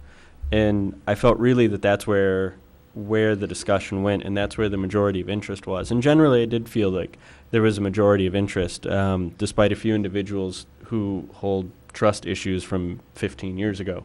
The majority of the people there were definitely interested in what it could look like. At the last meeting, we had kind of discussed, maybe we need a smaller intergovernmental group, intermunicipal group that can actually put together a plan and then propose it. Because when you're dealing with municipalities and you're dealing with people with elephant memories of, who did what to who when, you're not actually going to get any good dialogue. And so we had come up with the idea of appointing just a few people to put together a plan to see if the municipalities all involved can agree to it, rather than each municipality trying to hash it out. So I'm definitely in support of it. I would actually just make the motion. Make the motion that we appoint 2 individuals and 1 alternate to an interjurisdictional committee charged with developing regional recreational authority business plan for the period ending November 1st, 2013. All right, we have a motion. Commissioner DePietro supports. Commissioner Schneider? Well, I think I just stated my case. My only question then is which are the 2 individuals and alternate, because it doesn't specify from the commission. It could be any one of our citizens, I believe. Commissioner DePietro? Thank you, Your Honor. What Commissioner Ryan had said, he was exactly right on everything he heard. And I was at those meetings also with him and with Commissioner Snyder, and he heard differently, but I agree with him. I heard exactly what he had heard also. So with politics all aside and politics out of the picture, I think it'll work a lot better if you put citizens in there, and they won't have the politics that were in there. So I'm going to vote for this. Thank you. Commissioner Stonehouse? I will certainly support the motion, but I also will support, I think, what Commissioner Ryan said, because I do really believe that you've got 2 different elephants here you're trying to do. And to try and harness them both up together, I think is very difficult, if not impossible. I would think the more prudent course would be to take care of initially the Heartwood Forest, get the track done on that, get the model built, get the truss built, and then it would be an easy thing just to roll that over into a larger component of a total program. So if there's an opportunity to do that, I certainly would support Commissioner Ryan's concept. I guess I'm going to disagree at this point. We started going down this path. We encouraged the other townships to get on. We've all appointed elected officials. This is the direction that group would like to go. I think for us to say, hey, we're going to stop right now and we're going to kind of go in a different direction, other municipalities. I think that they're working hard at this. I think this is a good idea to take, maybe some of the egos and maybe the mistrust out of the picture and come up with a plan. Well, I certainly think, though, we can dual track it. I mean, there's nothing wrong with having both projects going on concurrently, and at the point that they mature, just fold them together.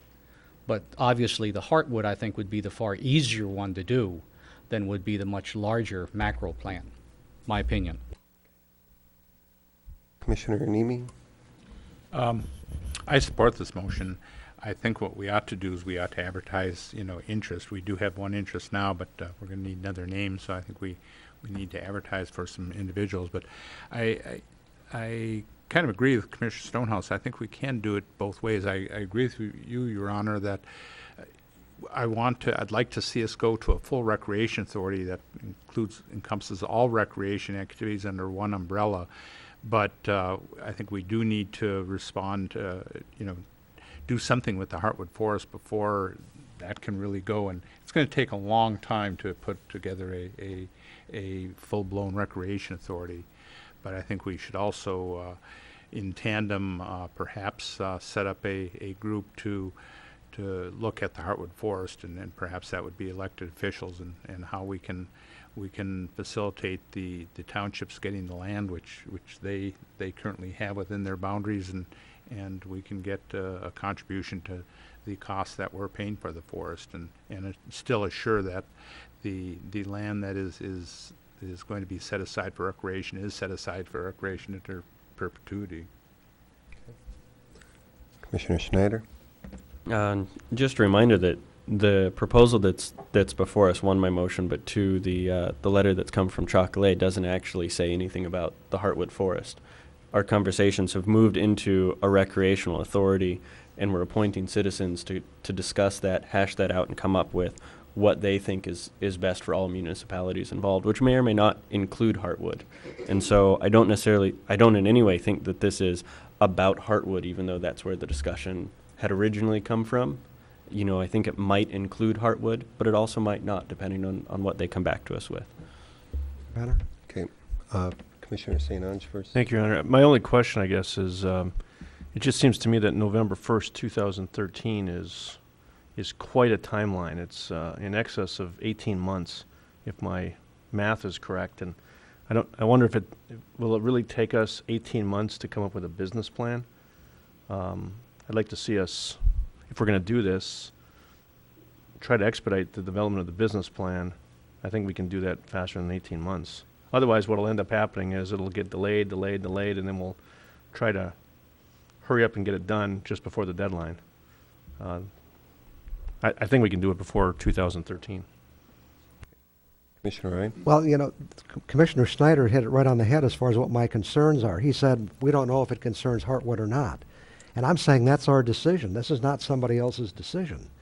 And I think we should not make that decision to include Heartwood. Let me just tell you why. I think Heartwood, you know, with the kind of people we saw here tonight, I think Heartwood can be an outstanding recreation area. But I think we have to have people who are willing to work to support it. I think it can be self-sufficient. But I think you have to, you know, it's putting together a whole new recreation complex like Heartwood, or whatever we wind up calling it. And I think it was Mr. Swadley who suggested giving it a different name so that it would be identified with our community and not with something that other people don't know. But anyway, I really think that, you know, I don't want to see us close the door and say, well, until November of 2013, we can't open negotiations with the city of with Marquette Township or Sands Township to see if we can come to some agreement that would solve a number of problems, including establishing that preserve and dealing with the issue of lands that we own in their townships. Well, to a degree, we did close that door. They approached us with buying it, and we closed the door on them once already. So I guess let's focus on this recommendation, this motion on the floor, because this is what we're faced with this agenda item right now. Mr. Mayor. Commissioner DePietro? Just to eliminate any confusion, the letter that our Honorable Mayor Kevla and the City Commission received on April 18th was from Chalkley Township, Craig Sepinen, that recommends that we assign two people, one alternative, two citizens and one alternative to a regional recreation authority. Nothing to do with Heartwood Forest or expressways or anything else, just the Regional Recreation Authority. Thank you. Okay. Any other discussion on this issue? Just on that last point, this commission, without my vote, already decided that that was one of the issues with the Recreation Authority in the objectives that were approved by this commission. So it's not something that's just up in the air. Commissioner Nemi? I agree with Commissioner Ryan. I think we ought to approve this, and I think we ought to separately deal with the Heartwood issue and work with the townships and get that issue solved. I'm going to tell you, I don't disagree with that, but if you remember a meeting not too long ago when we had the township here asking, we had people that voted against it because whatever reason, they changed their position a few times, but we're the ones effectively that closed the door on the township the last time we tried working this out. So you just do one deal and that's it. I voted against it because I said I wanted us to agree that we would preserve this land first, and then we could transfer the land to the other entities. I haven't changed my position. No, but we also voted as a commission to go down this path with Hartwood included in this. I didn't vote for plan. that either. Well, you lost. I know. So, Well, I just, Okay. don't make it sound like I've changed my position. My position has been consistent. so back to this. I don't disagree. I'm not saying that we shouldn't look. I was a proponent for dealing with this property with the townships. At every turn I have been. I believe, like you stated, Commissioner Nemi, that they can care for this property just as well, if not better than we can, and own it at the same time. If we want to re-enter into that, that's fine. But again, this is what's in front of us for tonight. So if there's any more comments on this issue, then we'll hear them. Otherwise, we'll call the question. All in favor, say yes. Yes. Yes. Opposed? Next up, report and recommendation from the city manager. Request to purchase, this is number 11, request to purchase city-owned property located at Founder's Landing. City clerk? Thank you, Mayor. Background, the Planning Commission reviewed a request to purchase parcel number 2 of the Founders Landing Development Area at their April 3, 2012 regular meeting. After considering staff analysis, applicant input, and public comment at their April 3, 2012 regular meeting, the Planning Commission passed the following motion. It was moved by S. Laurie, seconded by G. Moran, and unanimously carried to recommend to the City Commission the sale of parcel number 2 of Founders Landing for a development that meets the current zoning and recommends that the city obtain an appraisal of the property. The Planning Commission has also been asked to have a representative present to answer any questions related to the recommendation. Fiscal effect. If the sale is approved, the city will realize a one-time income of the negotiated price for the property. Recommendation, review the Planning Commission's recommendation and direct the city manager to obtain appraisal and negotiate a purchase and sales agreement for the property. Alternatives as determined by the commission. All right, thank you. Commissioners, what's your pleasure? Commissioner Nemi? Thank you, Your Honor. Oh, that's right, Oh, Mr. Barrow. I'm sorry, asked to Mr. speak on Verto. this. I'm sorry.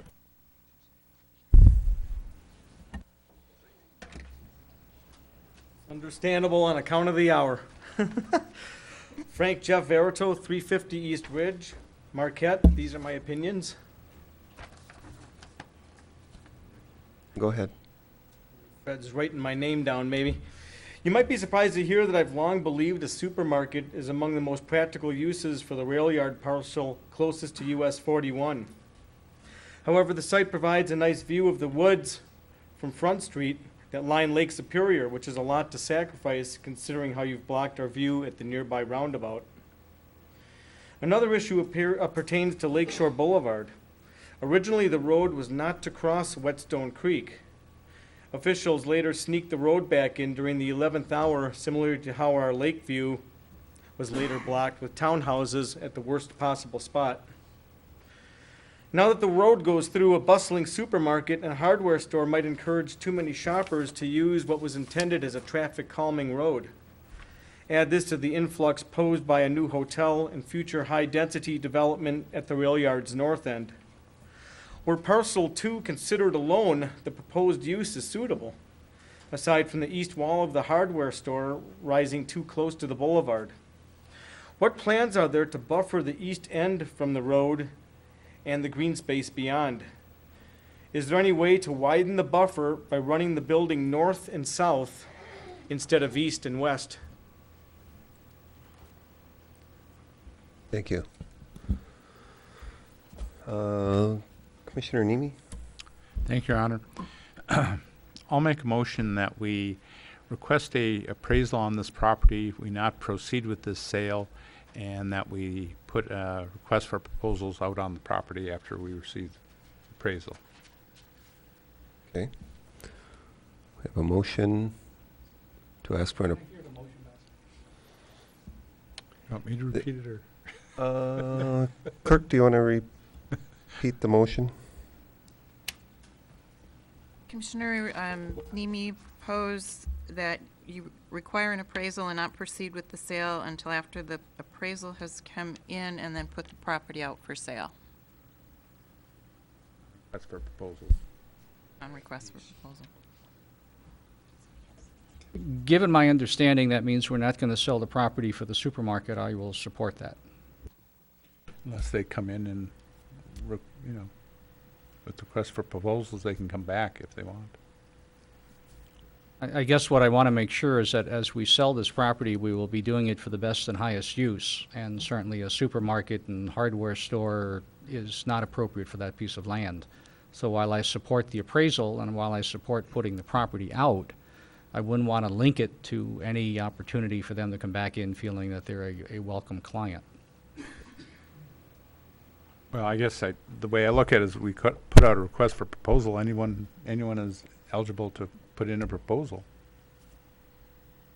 You're right, and I guess from that standpoint I will support it, but I did want the public to understand that they do not have a welcome site right here, at least, for a supermarket and hardware store, bringing in additional truck traffic and all of the problems that that would cause for a piece of property that the city has invested $11 million on for a glorified, I can't go do that. Thank you. Commissioner Schneider? Definitely in support of the motion as is, and want to concur that I really don't want to see a supermarket, though a downtown hardware store would be kind of nice to have so you don't have to drive out into the sprawl. And hopefully with the planning process that goes into this, they can provide a lot more information publicly. I know we went through all the proper processes for the northern parcel, but there were still a lot of people who were upset with the way that had happened and what's been developed. So I'm hoping that as we move forward with this, that it's even more transparent and the developers go out of their way to really explain what's going on. Okay. Any additional comments? Commissioner St. Ange? Thank you, Your Honor. When I first saw this proposal, I was not in agreement that this was in our best interests. I understand the proposed developer, the operator are very reputable, nothing against them, but just wondered whether or not it was the best use of the property as it was being proposed. The price is, I'm not a property appraiser, but seems awful inexpensive, all things considered. My fear with the motion is that we will quickly find ourselves in a position where we're going to pick whoever bellies up to the bar. This property has been sitting out there for a long time. Although I don't think we have formally sent out an RFP on the property, I could be mistaken. The property's been sitting there and we haven't entertained, at least as far as I know, since I've been sitting here, a formal offer since I've been on the commission. So my fear is that we will simply kind of talk ourselves into accepting whatever the best deal is for the sake of doing something. And I'm a little fearful that that what might come of that. This is a unique piece of property. It's 4+ acres, I think it was. And it is yet another entryway into a very unique part of our community. And I think we need to make sure that whatever we put there is serves our interests long term. And we have a tendency sometimes to just pick the best of what we get, and I'm fearful that we may not get much here at this point in time, given the current market conditions. And I would hate for us to just make a decision that the best deal that we get offered, we're going to take no matter what. And I'm not sure yet that I'm going to even vote for the motion, but I wanted to at least express my fear. Thank you. Well, I'm going to support the motion. I totally understand your position. I'm not a fan at all of what was proposed here. It doesn't fit the site. I've heard they're very reputable people. We certainly could use a grocery store and a hardware store downtown, but not here. And I'm happy to put it out and see what we get back, but if it's something like this, I won't support it, period. So, Commissioner Nemi? I have a question, a comment that Commissioner St. Ange made. Did we include this parcel in the first RFP when we offered the other parcels? No, this parcel hasn't been offered for, like, since '05. Okay, well, in that case, I would stand by my motion. I just want to. I mean, nobody's taken on it since '05. There, you know, you had the Mahaney proposal that came in. That was the only proposal that ever addressed all of Founder's Landing. Then we went back and did an RFP, and then the only thing we received was for parcel 1. And then we subsequently went on to parcel 3, which is the Norse parcel. We've never received anything on parcel 2. Okay, I guess I sympathize with Commissioner St. Ange's concerns. I don't want to just willy-nilly sell it, but I don't want to get us into a debate where you have to have unanimous consent, but I would hope that the commission would really vet any proposals that come in. But I think an appraisal would be good for us to have, and if a very attractive proposal comes along, we have something to measure it by. I think the manager had City Manager? No, I only wanted to know it has been advertised before. What you heard from Dennis is we've not had any proposals come in against it, but you're already in a position where if you were to decide on a sale this evening, it would take a supermajority, not a unanimous vote, to sell that. And of course, if we put another RFP out, it'll be the same thing. It'll only require a supermajority versus a unanimous vote. Okay. Commissioner Ryan? I generally would support the motion, but, you know, hearing some of this further discussion is the fact that we're going to pick the winners and losers. I guess I don't quite understand that. And, you know, for a commission to be saying, or commissioners to be saying that one kind of business is good and one isn't, you know, I think they're all good businesses now. If we're not going to take proposals from anybody, then we probably should not be going down this path. If we're only going to be willing to sell, I'm not sure who it is we're willing to sell it to based on what I've heard here tonight. So maybe we should figure that out first. Well, I thought the market would probably determine that, but apparently not. I wouldn't say winners or losers. I think it's something that we feel fits the property.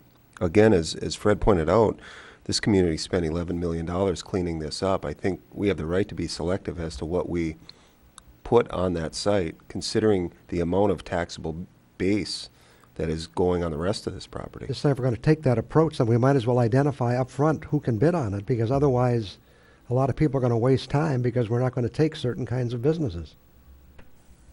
Commissioner St. Ange?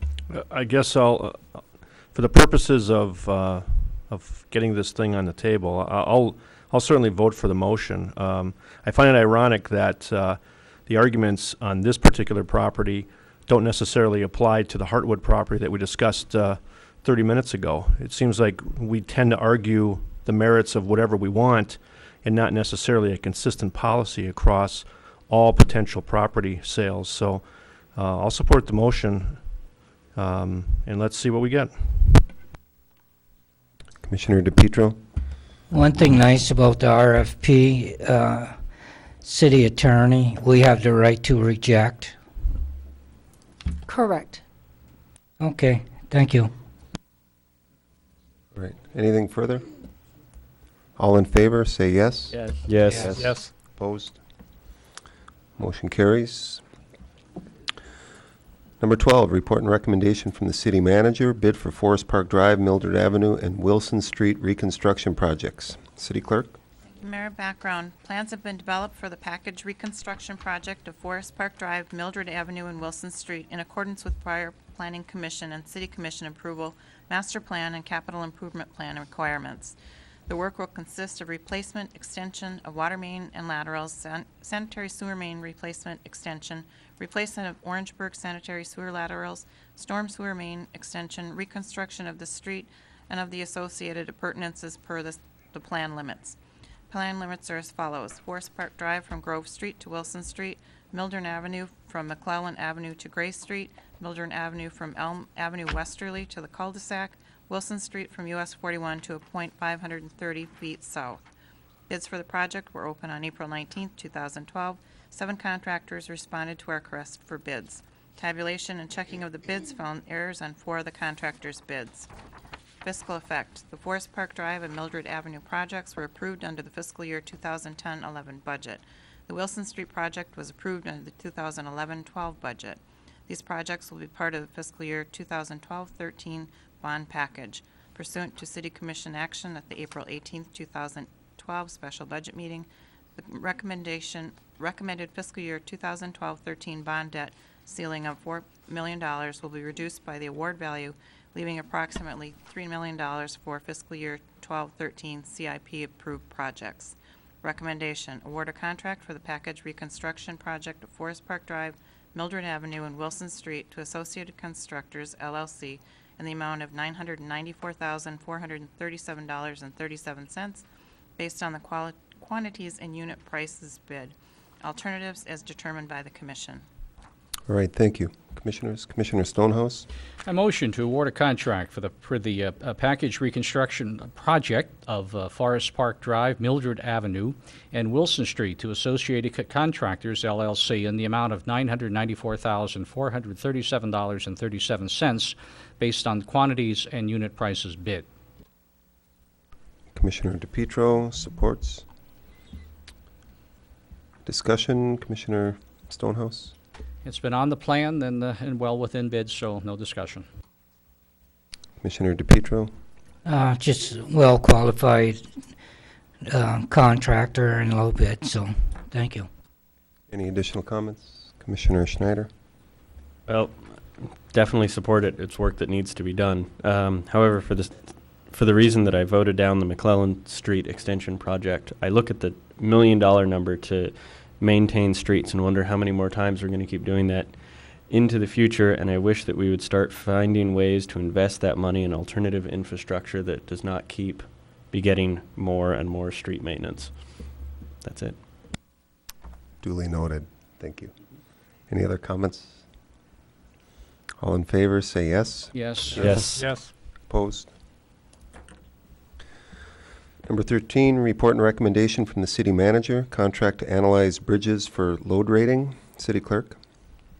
Thank you, sir. Background, the Federal Highway Administration has mandated that all bridges in the country be analyzed for and load rated by the end of calendar year 2012 using an engineering method called load factor rating.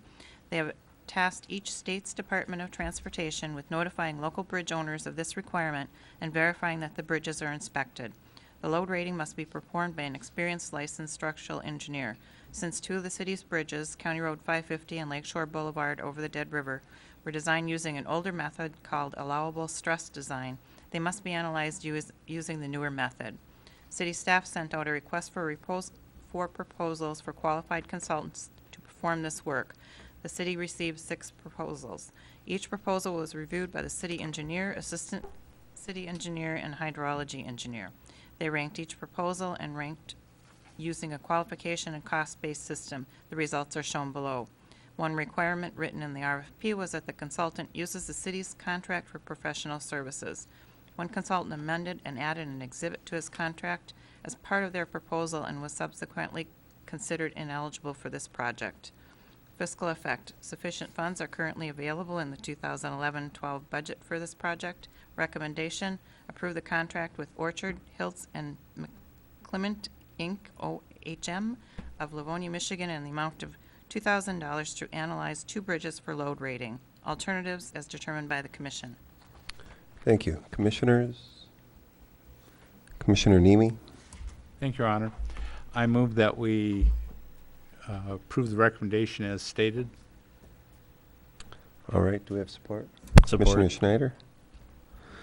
Commissioner Nemi, any comments? None, Your Honor. Commissioner Schneider? Nope, I like bridges. Okay. Commissioner St. Ange? I have to ask the obvious question, how much is the contract for? It's not listed in the evaluation unless I'm missing it. Is it in here? Oh, I sent it a new one? I'm sorry. I apologize. Thank you. Additional comments? Seeing none, all in favor, say yes. Yes. Yes. Opposed? Motion carries. Number 14, report and recommendation from the city manager, bids for aggregate material supplies. City clerk? Thank you, Mayor. Background. The city purchases large quantities of various aggregate materials annually for use in its maintenance of properties, roads, and utility systems. The largest purchases are 7,000 to 10,000 tons of sand for ice control purposes, as well as 4,000 to 5,000 tons of gravel for utility repairs and maintenance of gravel streets and shoulders. There is little volatility in the price of these materials, and experience has demonstrated that suppliers are willing to offer a discount in price in exchange for a multi-year contract. Accordingly, the city sought prices for both 1-year and 3-year contracts. Invitations were placed on the city website and advertised in the Mining Journal. One 3-year bid was received and opened on April 18, 2012 from A. Lindberg & Sons and is tabulated on the attached sheet. Fiscal effects. The city will spend $60,000 to $100,000 per year for the purchase of aggregate materials used in maintenance operations over the next 3 years. The repair and maintenance line items of the operating budgets for local street fund, $30,000, major street fund, $30,000, water fund, $130,000, sewer fund, $100,000, and sidewalk fund, $5,000, contain funding for the purchase of this material in fiscal year 12-13. The actual quantities used will be charged the appropriate funds as the material is used. Recommendation, award a 3-year contract for aggregate material supplies to A. Lindberg & Sons, Inc. of Ishpeming, Michigan at the unit prices bid. Alternatives as determined by the Commission. Thank you. Commissioners? Commissioner Schneider? I move that we approve the motion as stated. Thank you. Motion by Commissioner Schneider, support by Commissioner DePietro. Any additional comments? Commissioner DePietro? Nothing, Your Honor. Comments? All in favor, say yes. Yep. Yes. Opposed? Motion carries. Number 15, report and recommendation from the city manager. BP 1209, Sheriff's Hills Basketball Court reconstruction. City Clerk? Thank you, Mayor. Background. The existing basketball court in Shirus Hills Park has exceeded its useful life and is in need of replacement. The court is undersized and in need of better water drainage. The reconstruction project will raise and slope the surface for proper drainage and increase the size of the court to meet middle school size regulations, approximately 80 by 50 feet. The city received a $20,000 Sprite Spark Park grant to cover the cost of replacement. Bid documents were advertised and sent to 3 local vendors that perform paving services. 3 vendors responded to the request. One of the bids was received after the deadline and was disqualified. The remaining 2 bids are as summarized. Vendor Superior Paving, Marquette, Michigan, $18,407. Payne and Dolan, Inc., Gladstone, Michigan, $26,750. Fiscal effect. Funding for this project is provided by a $20,000 Sprite Spark Park grant. Recommendation, award the bid in an amount not to exceed $18,407 for the reconstruction of the basketball court at Shirus Hills Park to Superior Paving of Marquette, Michigan, being the low bid and meeting specifications. Alternatives as determined by the Commission. All right, Commissioners? Anyone? Commissioner Schneider? I'll make the motion that that we take approve the motion as read. Thank you. Thank you. Support, Commissioner Stonehouse. Any additional comments, Commissioner Schneider? Further comment? No.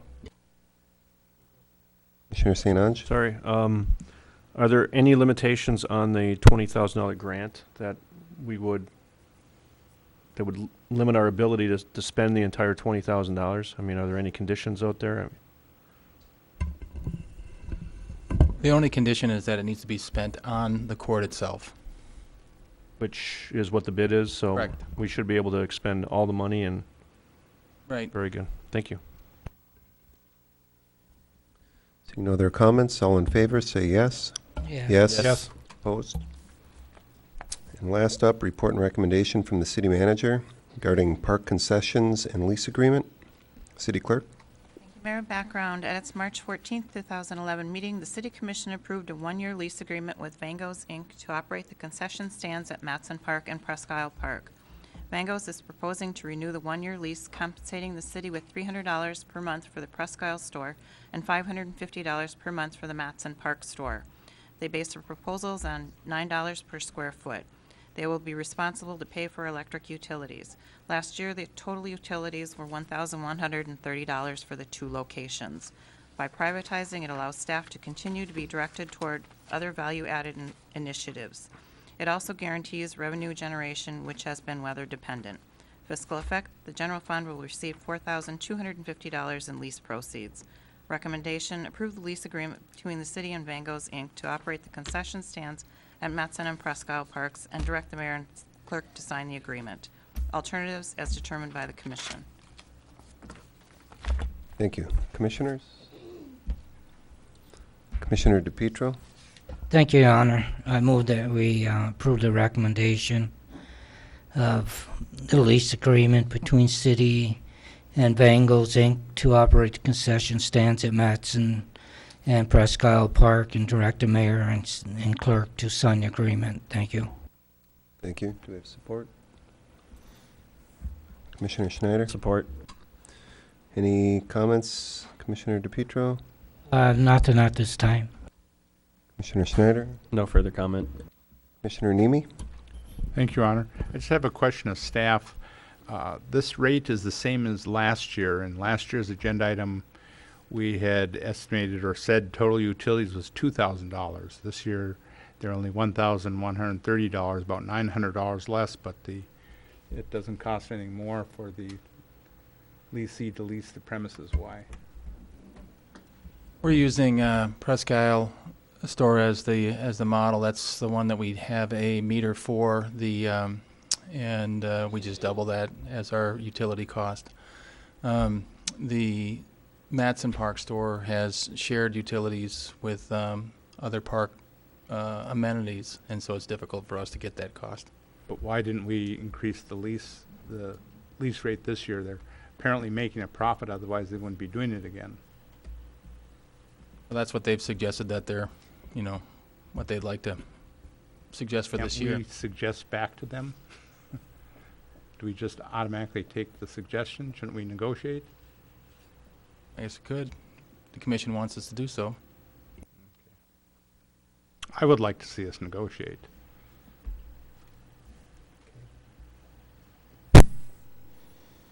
Anyone else want to see us negotiate, or should we call the question? We're going to call the question, Bob. I'm going to vote no. All in favor, say yes. Yes. Opposed? No. Let the record show Commissioner Nemi doesn't like ice cream. That's it. We're down to public comment. Comments will be limited to 5 minutes per person. Please state your name and address at the lectern.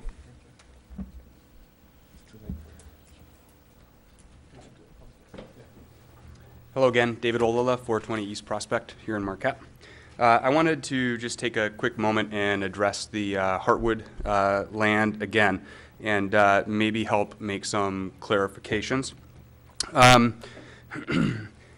I've got the map here, and I'm not sure if everyone has the map, but there are basically 3 colors of different types of property on the map. And it was my understanding from, as the Heartwood ad hoc committee, was essentially to recommend how this land could get used and to inventory the land.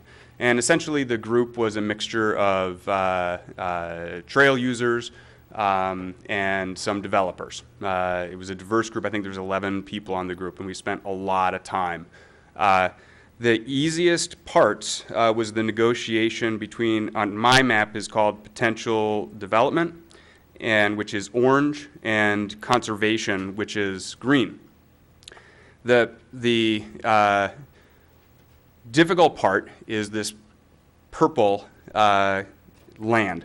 And this we ended up calling deferred development. And I think that this name has now been changed to future plan development. One of the reasons why deferred development wasn't such a great name is it gives you the idea that it's going to be developed. And so that was a concern. But we argued for what to call this thing, right?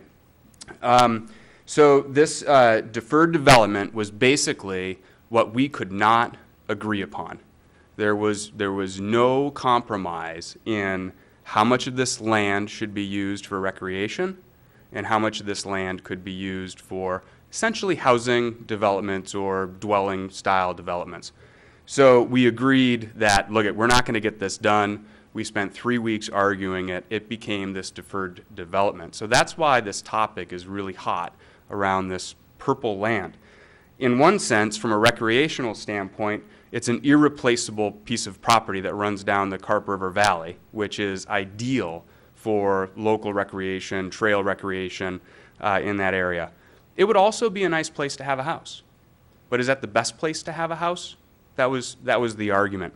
So I just wanted to clarify. So that purple land, the reason why that land and that land alone was suggested that there be another committee that scrutinized that land. So in the NTN's position, there's a difference between 35, partial 35, and 13, where 13 is the deferred development. That would need additional scrutiny from the public. That's where you made a commitment to the public to say, we couldn't decide on the purple land. Let's take this back to the public and see what it could be used for. The potential development land was potential developable land. I want to talk at 30,000 feet here. And building a trailhead is development. There's real costs. Building trails is development. The idea is that development isn't just commercial development or housing development, but these trails and the trailhead would be development. So it's a tricky word. There's an idea of a loss of revenue, that if we don't build houses that establish a tax base, that we're losing revenue opportunities on the land. I don't necessarily believe that. I think there's a balance of short-term revenue versus long-term revenue or community benefit. And so that's the balance that has to be struck with this land. Once it gets sold and developed, for whatever it is, it's most likely going to stay as that type of property or that type of use for probably as long as we're going to be around. We need to have this balanced approach. My personal preference, not representing anybody except for myself, is that we have corridors, we have roadways, we have utilities. Any sort of development around that land probably could get concentrated around the roads and the utilities that are already there. I think that if we move into the interior of the land, mostly east of 553, moving towards the Carp River Valley, we give up a lot of potential for future long-term community health. If we put houses in there, then those houses are always going to be there, and it probably does a great benefit to the person that owns that house, but not such a benefit to the rest of the community that would want to access a very unique piece of land that you can get to by foot or on bike from anywhere in the city of Marquette. I think part of the rub here is that we have this great piece of land, but we're going to start ad hocing the decisions of selling it. So here's a chunk to the Waste Management Authority. Here's a chunk to the NTN. The housing developers line up, and they want a piece of it. I think it would be a good idea to establish how much revenue do we really need to cover the $5 million? Do we need $5 million? And if so, how do we find out where that property has $5 million? Then we balance that along the long-term community value, but establish a number before we start piecing this all out and selling it like a patchwork quilt. Thank you. Thanks, Dave.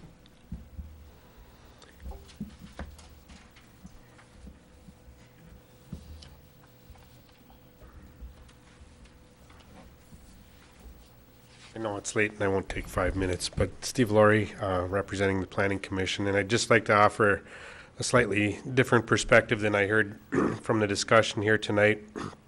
When proposals appear in front of the Planning Commission, whether it's for rezoning or sale or purchase of properties, they appear as you get them with the nice plans or sketches as to what the party intends to do with the property. We can't really base our decision on what the party intends to do with the property.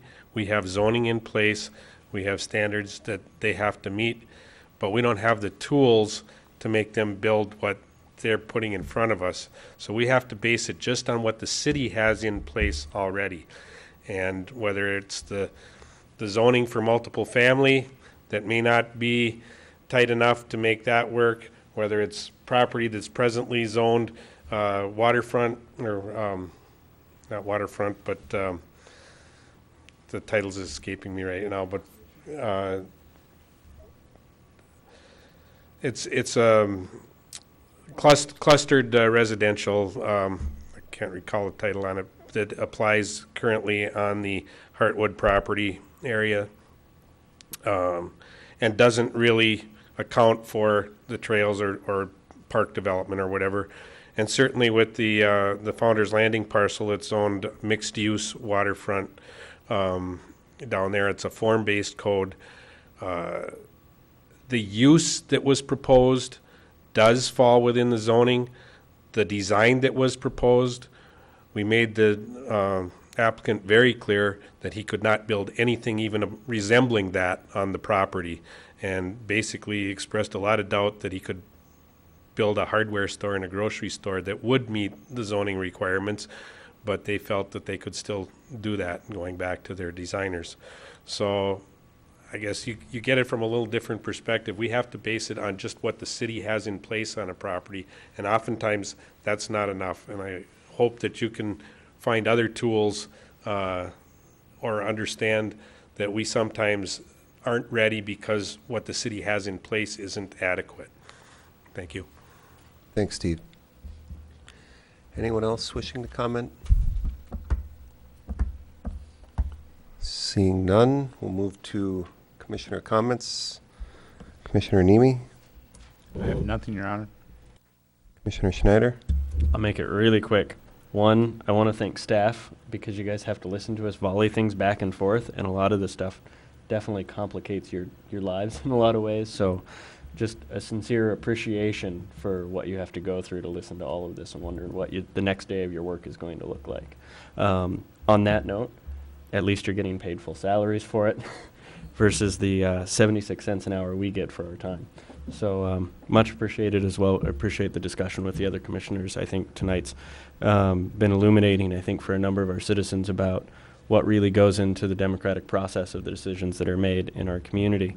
And on that note, if you're interested in elected office in the state of Michigan, May 8th is the deadline to get in your petition. So I just want to remind citizens who might be interested in running for any office. Is it 15th? I thought it was the 8th. 4 o'clock on the 8th. To encourage you to stop by the city clerk's office, pick that up, and pursue your dreams. Thank you. Commissioner St. Ange? Wow, pursue your dreams. Hit the nail on the head with that one. Just quickly, we had a lot of discussion this evening on a lot of important topics, whether they were strategic, tactical, philosophical, conceptual, or practical. A lot of issues. If anything comes of this, what I find interesting is that it is challenging to govern when we delegate our responsibility to multiple committees.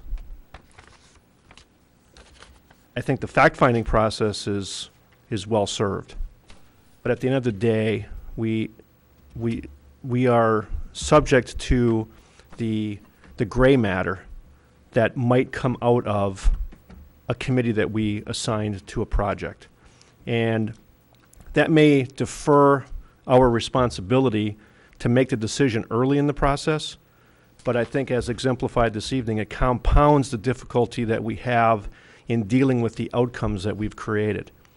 So I don't have a resolution for that, other than I've never been a big fan of a lot of committees. I think we need this community needs to make decisions based on what it wants to be, and appointing committees numerous times throughout the process isn't going to help us bring clarity to the issue.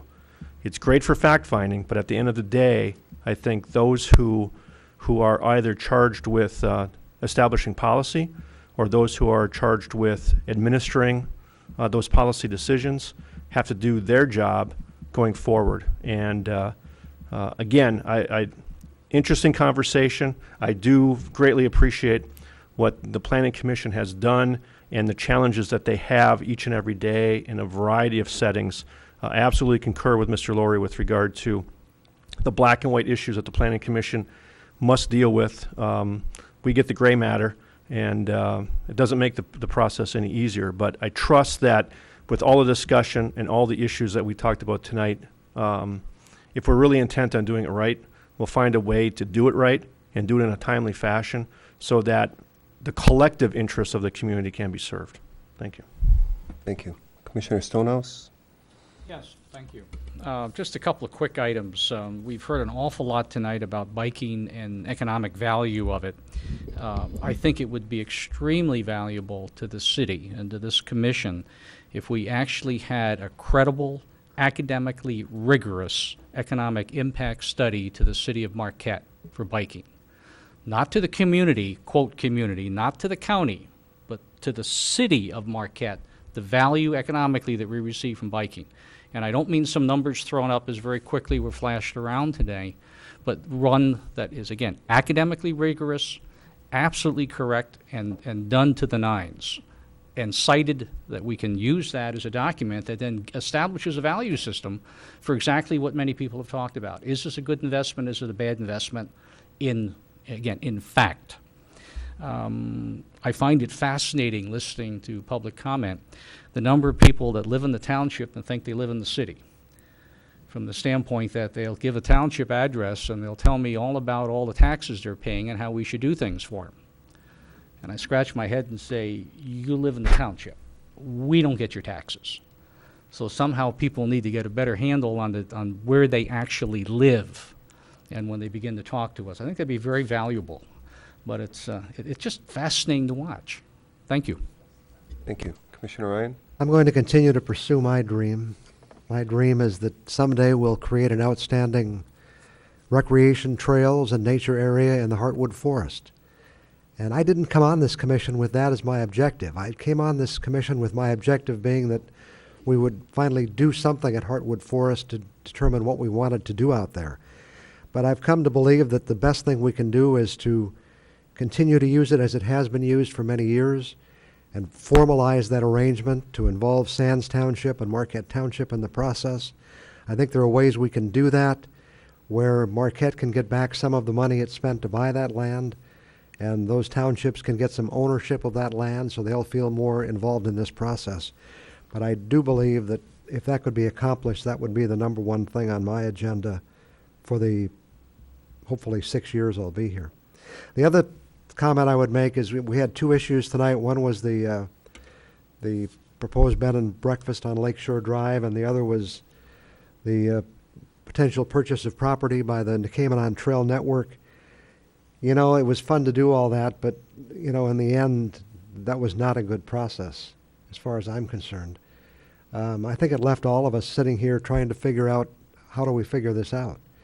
And I'm not blaming anyone, but I think we all have to look at the process and see, isn't there a better way that we can do this rather than sitting at this table and trying to figure something out with only very limited options because of the rules we're faced with. You know, I think with the Nicomenon, for example, maybe if, you know, there could have been some negotiations ahead of time, a lot of these questions could have been worked out, but I don't know. You know, the system kind of works against that happening, so hopefully if the problem is the system, we can figure out some way to fix the system. Thank you. Commissioner DePietro? Thank you, Your Honor. I've been getting a lot of phone calls and talking to a lot of residents, and they had wanted to really thank the Public Works Department on the spring brush and leaf pickup, even though there's still 1 week to go. They said that the city's really been looking great from the brush and leaves that's already been removed from the areas that Public Works has been through, and they wanted to pass on the word to a job well done so far. So thank you on that. And then on Saturday, April 28th, from 10 a.m. till 2 p.m., the Marquette City Police Department, in cooperation with the United States Drug Enforcement Agency and the Superior Watershed Partnership, held their annual Keep Drugs Out of the Wrong Hands and Keep Our Water Clean community medication drop-off campaign. The pills, they weigh like about 1/1000th of a pound, or ounce, I mean, 1/1000th of an ounce. And yet, the police department, DEA, and Watershed collected over 168 pounds of those pills and medication that was either outdated or no longer needed. So I had wanted to pass our thank you to the public that participated in this, the Marquette Police Department, DEA, and Watershed Partnership. And a lot of the people asked when they seen those 55-gallon clear garbage bags all full right to the top, what do they do with that after everything's been collected? And I told them that I'd ask our Chief of Police, Mike Angeli, if he could explain what happens to those the medication that was collected. Thank you, Your Honor. Thank you. I have nothing. I think I've said enough, so. I wanted Manager? Chief of Police to address that. Chief of Police? Sure. The pills were collected by the DEA and incinerated, and the plastic we recycled through the waste management. Thank you. City Manager? Thank you, Your Honor. And I'd like to thank the Commission for all of their diligence this evening. I know as the second meeting that we had scheduled for tonight that the last 7 hours of your time have been very valuable to staff. I also want to take a quick second just to thank everybody who'd actually participated in the Sprite contest that led up to getting a grant. I think that's a perfect example of how completely independent of any kind of government interaction, the community finds ways to get things done. And had people not supported us, we would have never gotten the grant money, and as a result, that basketball court would not be getting resurfaced now pursuant to the award of that grant. So I want to thank everybody who takes the time to do those things. That's the kind of thing those are the kind of activities that make our city great, and our residents demonstrate it every day. Thank you, Your Honor. Thank you. With that, we're adjourned.